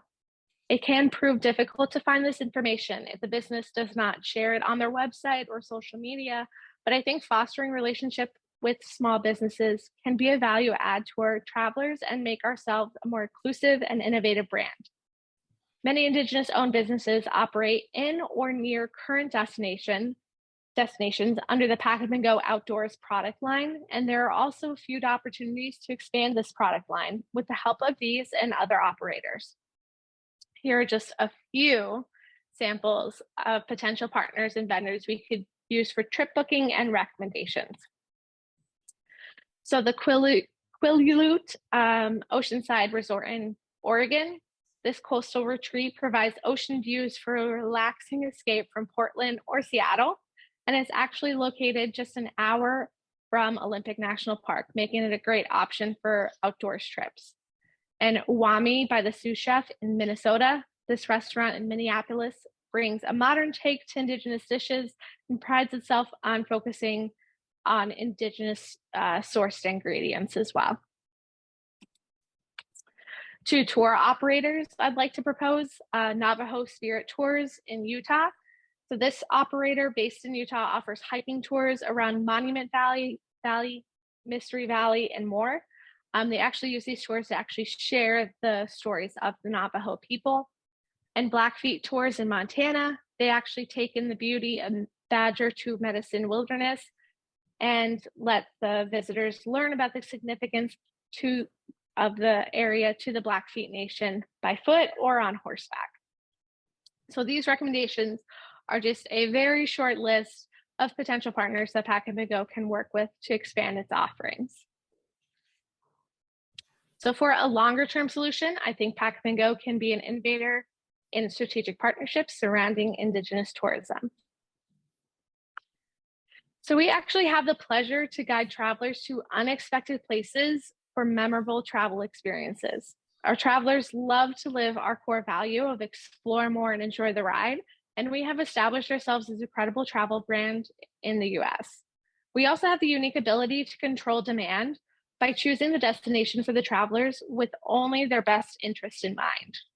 So for a longer term project, Pack Up and Go can work collaboratively with key partners to establish and support tourism development within the tribal nations of the United States. A few potential partners could be the American Indian Alaska Native Tourism Association, the George Washington University's International Institute of Tourism Studies, and Traveling Unity. So these organizations are setting the groundwork for capacity building and sustainable tourism development, and Pack Up and Go can work jointly with them to bring travelers to experience the destinations firsthand. So this could lead to more opportunities for growth and cross-cultural understanding as well. Some examples would be tourism product development workshops, marketing promotions, and experience research and development. So in conclusion, I would just like to say thank you all for listening to my presentation and just thank you in general. And I open the floor up for questions. I don't have a question, but I did want to say I stayed at the Quileute Resort and it was absolutely amazing. And I highly recommend anyone who can go there to go. It was amazing.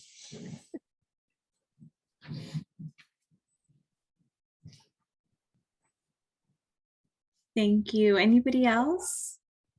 Yeah, of course. Sorry.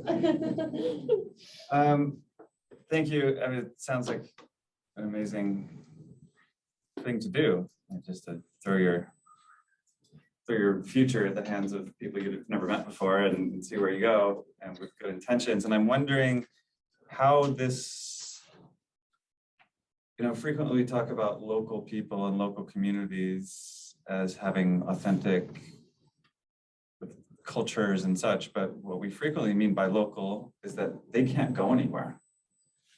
And that's why they're locals, because they are locked in place. And so I wonder if there's an opportunity to take a percentage of profits for Pack Up and Go and allow the Indigenous peoples whom you're sending rich New Yorkers to then go to New York or go to Seattle for a weekend, and to reverse this Pack Up and Go for people that may have never even been on an airplane, but that want to get a weekend in New York City and stay with the Lenape people and go to the Museum of the Native American Indian and see their stolen artifacts and engage with the big city for a weekend.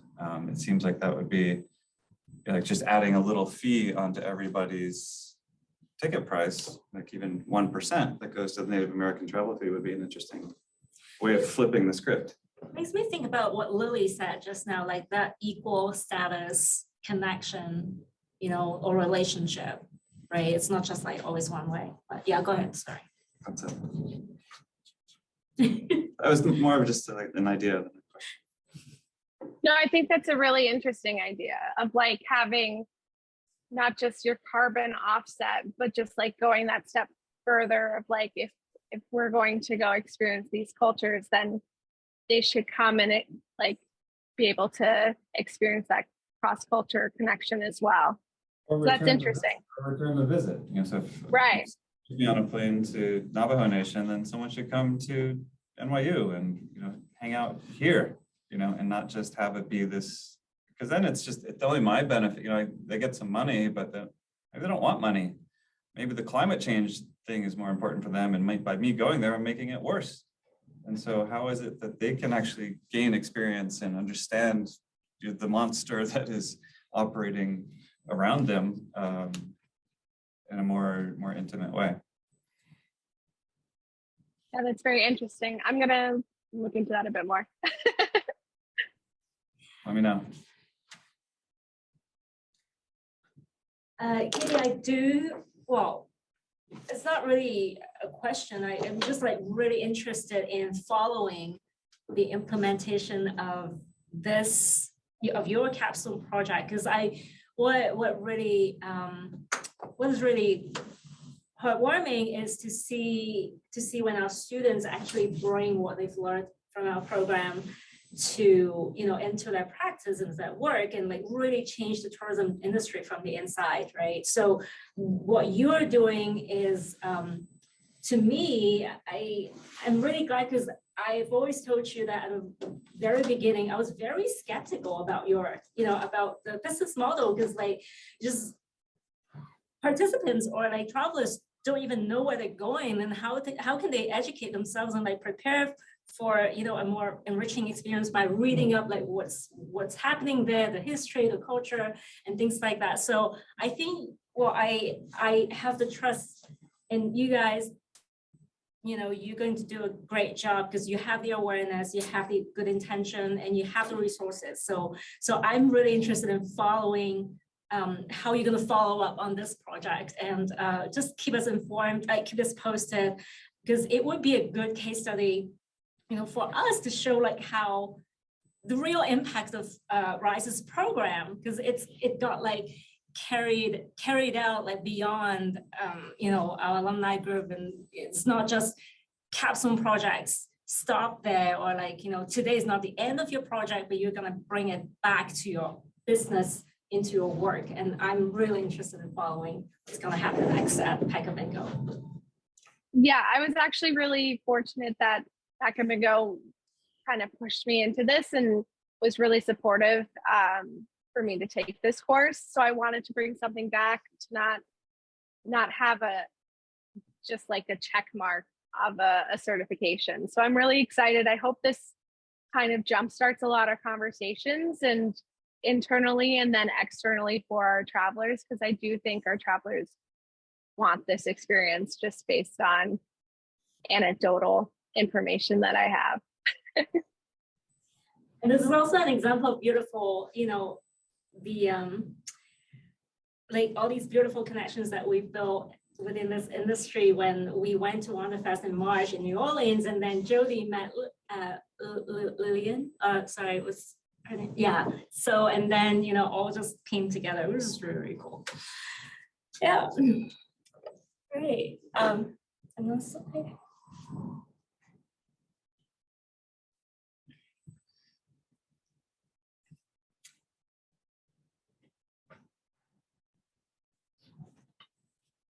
Natalie, are you gonna wrap it up? Yeah, I can go ahead and wrap it up, and then Jody will do some closing comments. Thank you everyone for presenting, for attending, I know it's been a long day, but I feel like we learned so much today. We got inspired by what our alumni have learned, how they've taken their learnings through the flagship program and created their capstone projects, and then how it's going to grow beyond that, as we saw with our recent presentations. So thank you, everyone. I'm going to go ahead and move it over to Jody so she can, share some comments. Thank you so much, Natalie, for moderating all of our wonderful presentations, and thank you to the presenters. Before I share some thank yous and announcements, I do think, Vinci, did you have some announcements that you wanted to share first? Yeah, I actually do. So just on in terms of development at RISE, we are super excited about our new DEI committee or council, and DEI has been something that we care about the most at RISE, and we've been doing everything like the DEI that aligns with our DEI values in all parts of operations, but like we haven't formalized an instrument that really helps the team use as a guideline or do impact measurement in terms of DEI. So this year I'm really excited that we finally have colleagues, two DEI strategists on the team, Barbara, who's with us today, I believe. So I'm very excited about all the DEI work that we're going to put together. And then also on the sustainability front, we're also finalizing our climate action plan that is going to be submitted to Glasgow Declaration. And then more interesting news for you guys here, that is we are going to release new courses by the end of Q1. So there will be a few short courses, hopefully conscious travel in Bhutan.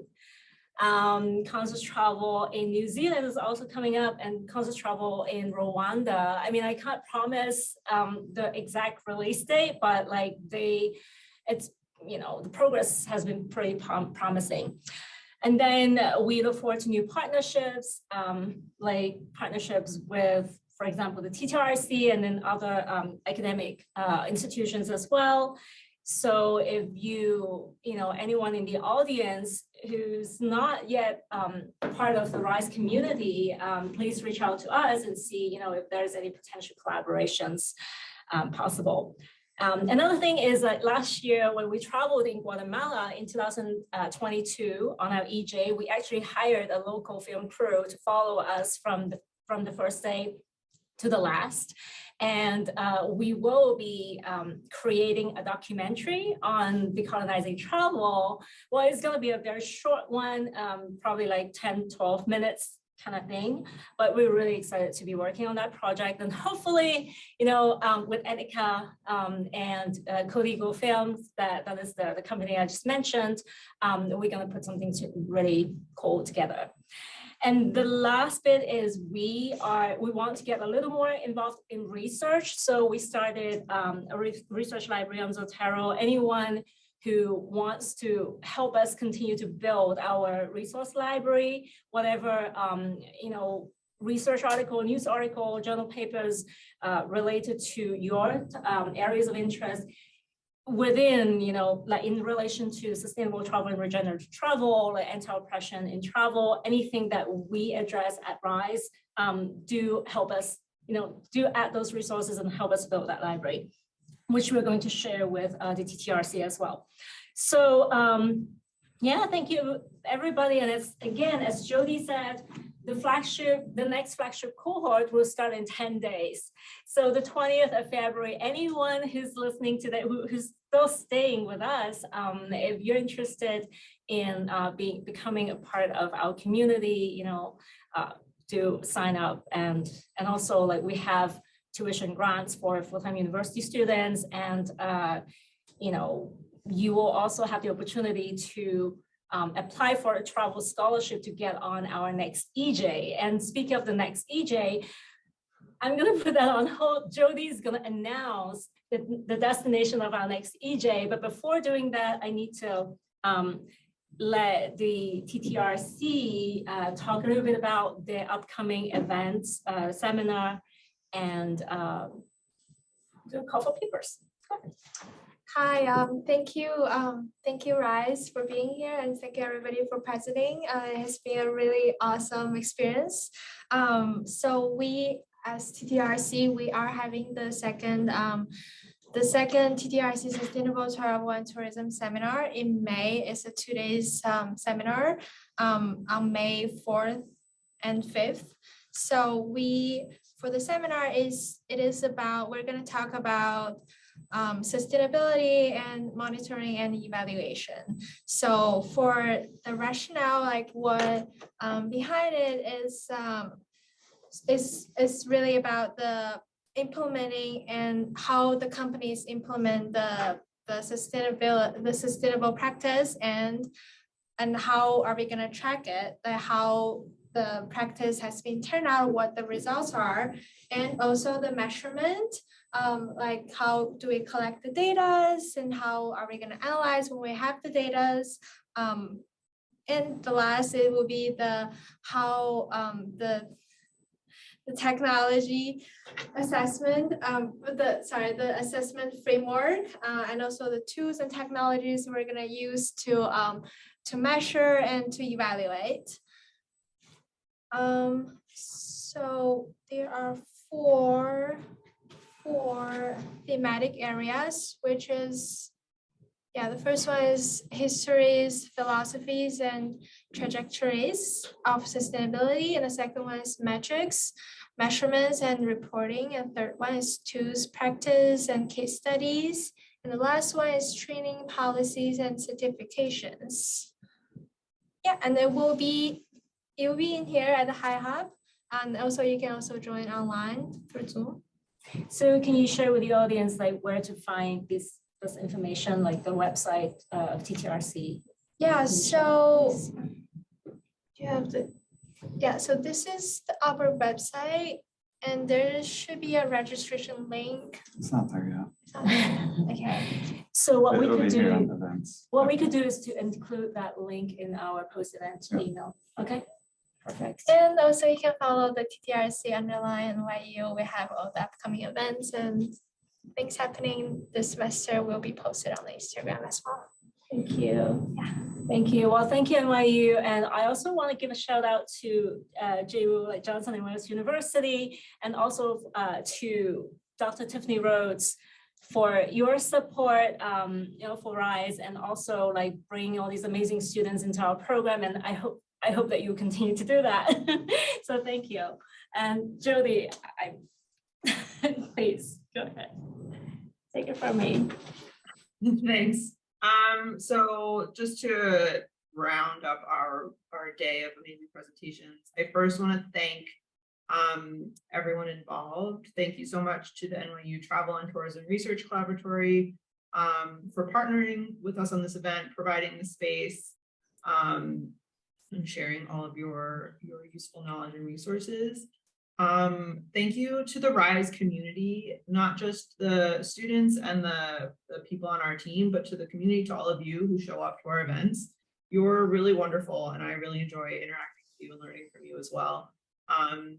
To the RISE team, thank you so much for working with us to make this event happen. You're definitely my favorite team to be working with. Thank you, Jody. And thank you to the presenters.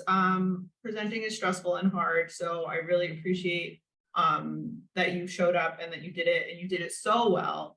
I really learned a lot, so thank you so much.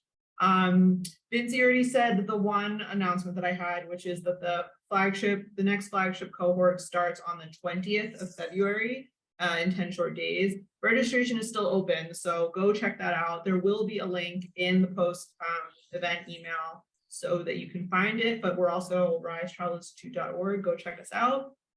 I'm